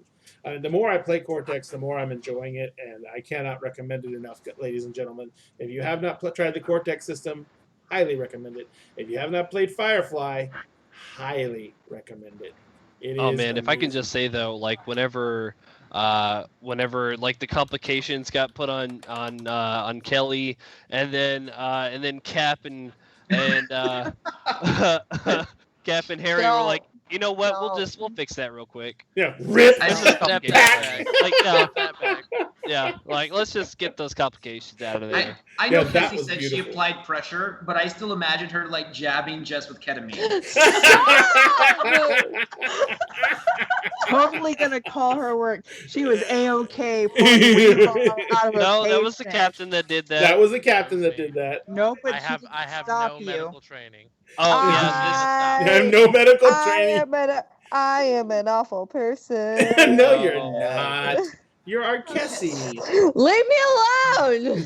I Love feel you, like I feel like if you open up that Let me be Alliance medicine awful. What was that? seriously, if you open up that Medicine Alliance bag, I feel like it's just like one big bag that's full of like hundreds of bottles of ketamine. Apparently, that's the only It's the thing in it. I literally just brought an No, entire no, bag of it's not. ketamine. It's not just ketamine, okay? There's morphine in there too. God damn it. There's a little bit of adrenaline to offset. I it, too. know. There's a Only few a little. uppers there just to make sure you can still pretend to No. follow. To cut it. Just to cut it. It's Wait, you know. That's okay. To Basically, prove instead of how doing medical supplies, she basically went upper, downer, and like that's how she dumped everything in the bags. And then medical marijuana.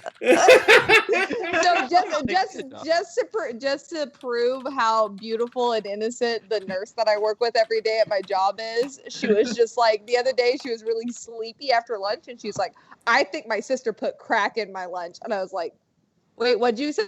And she was like, no, like I'm super sleepy, so I think my sister put crack in my lunch. And I was like, crack will not make you sleepy. Like that's not how that works. And then you go, try ketamine, and slide a vial over.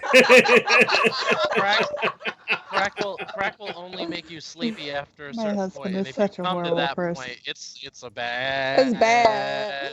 Bad. Cocaine Yeah, is a no, hell of a I was drug. just like, no, that's not what that drug does. She goes, oh, that's not what that does, and it was like, no. And she's like, oh, I don't know. I was like, oh, you sweet baby. Obviously. I Oh, was like, my oh, sweet you summer sweet child. baby. My sweet sober child. All right, ladies and gentlemen, thank you so much once again for staying up late for us being crackheads. We love you all. We are still running our contest. We're running our race to 8K. We're trying to get 8,000 followers on Facebook, for which we're going to give away a couple of different prizes.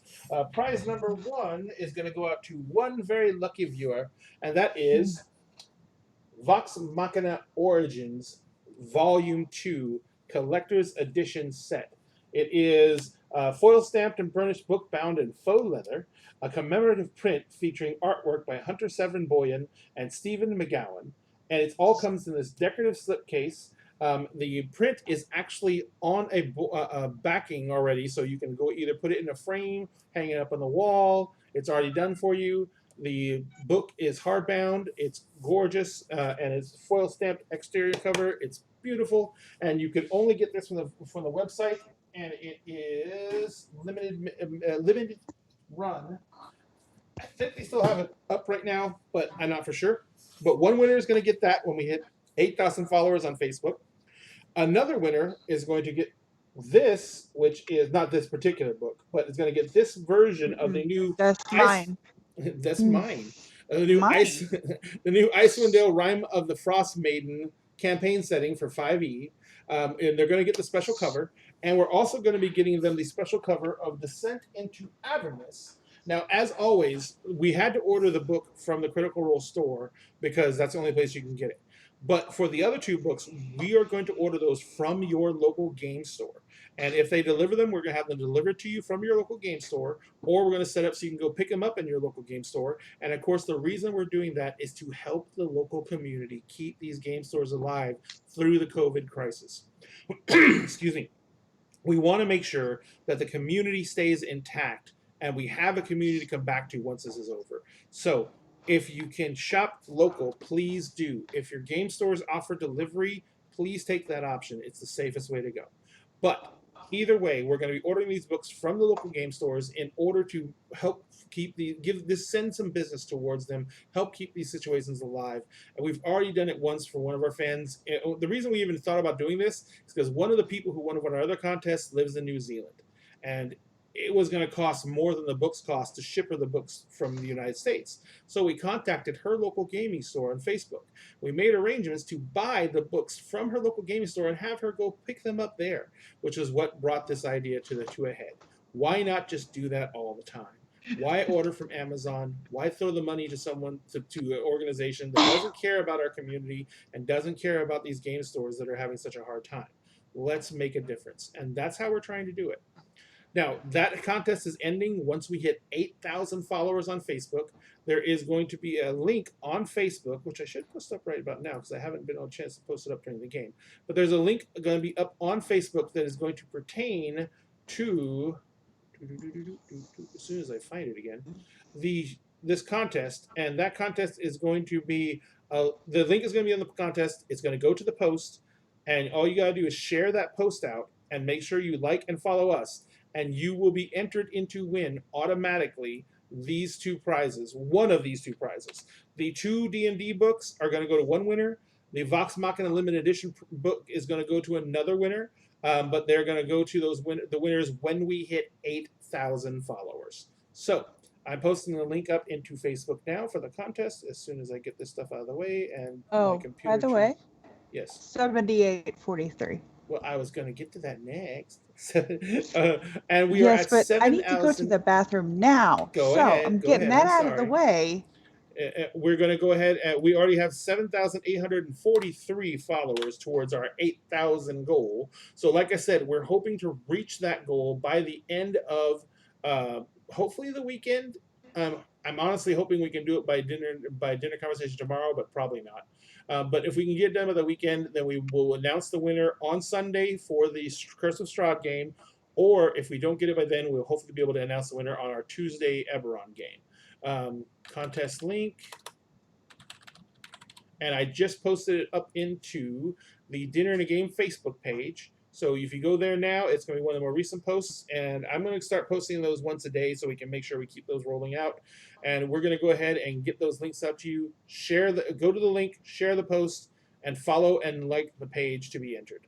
The other contest we're doing, of course, is Twitch for more Twitch followers. If you can, follow us on Twitch. If you can, please follow us on Twitch. We are doing a contest where we're giving away a set of minis. They're in the center of the screen right now. And it is that complete bar scene that is 3D printed, HD.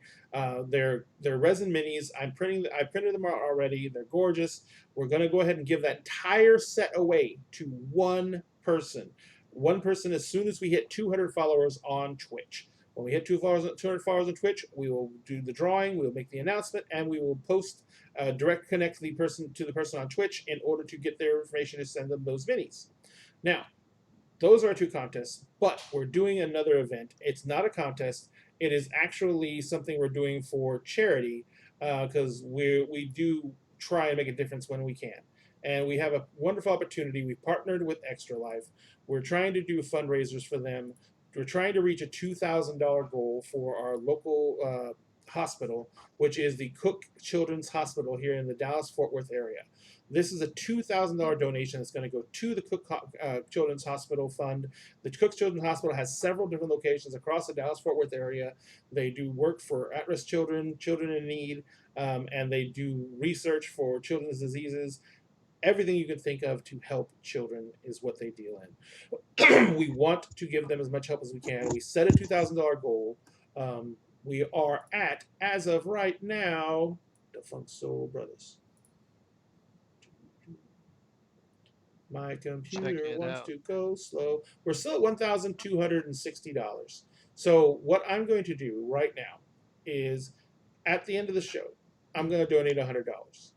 If by the time we have our show tomorrow night at 7 o'clock, anyone donates, I will match it dollar for dollar up until the end of the show tomorrow night. So I'm extending my offer from tonight's show till the end of the show tomorrow night. And we're going to do this in honor of the great and mighty Ruth Bader Ginsburg, who passed away this evening. So this is just our way to honor her memory and try and do something good at the same time. So I'm going to donate $100, and if anyone donates anything between now and the end of dinner conversation tomorrow, I'm going to match it dollar for dollar. So please donate to Extra Life. It's an incredible cause. There's nothing bad that can be said about it. It is there to help children. They work with the Children's Miracle Network to get it done. It's amazing. So please help out where you can. Finally, and of course, we have another aspect of our trying to help out the local game scene is we are actually recommending local game stores. Tonight's store was Dragon's Lair in Austin, Texas. The Dragon's Lair is not a chain of stores. A lot of people think that. They're actually a franchise. So each one of these stores is individually owned. And what we try and do is we try and promote all the stores we know of in our local areas in order that people can make sure they go to a store that's doing safe business practices. So we call ahead and we verify what they're doing to help. Dragon's Lair is doing social distancing, they're requiring master visits, and they're doing limited occupancy, but they are also offering curbside service. So that means that if you order, call ahead and order, you can pick up the items at the curb and not even have to go into the store. So please, if you can, shop local. If you can find a store that delivers, that's even better. If you can't, choose a store like Dragon's Lair, where they can do curbside service. I've been into a lot of local stores. I know they're practicing social distancing. I know people are trying to wear masks, but I constantly see people, the employees cannot be on everyone's butt, and I constantly see people wearing masks like pulled down off their nose and everything like that, because it's kids playing games. So it's still not the safest environment to go hang out in, but they're doing what they can. They're trying to be safer, and they're trying to get all this done in order to just try and help out. And we want to honor that, and we want to keep the community going strong. So do what you can to shop local in any way you can. It helps. And finally, what was I going to say finally? Oh, Patreon. Patreon. Ha ha ha ha ha. We have launched our Patreon, ladies and gentlemen. We have nothing but digital rewards right now. But if you did not see our notifications, we just went and formed our LLC so we can start ordering stuff from overseas. We've gotten the first order in fact, I just saw in an email that the distributor contacted me back while we were in the game. So hopefully he's going to confirm the first order and we can get that to us as quickly as possible. I'm hoping to have he's supposed to be sending me a set of dice, basically to show me what they're going to be sending us. He's going to show me a set of dice in the next couple of weeks, and I'll be able to show those off in camera. But we're doing dice. We're doing dice vaults. We're also doing we're doing models. We're building models right now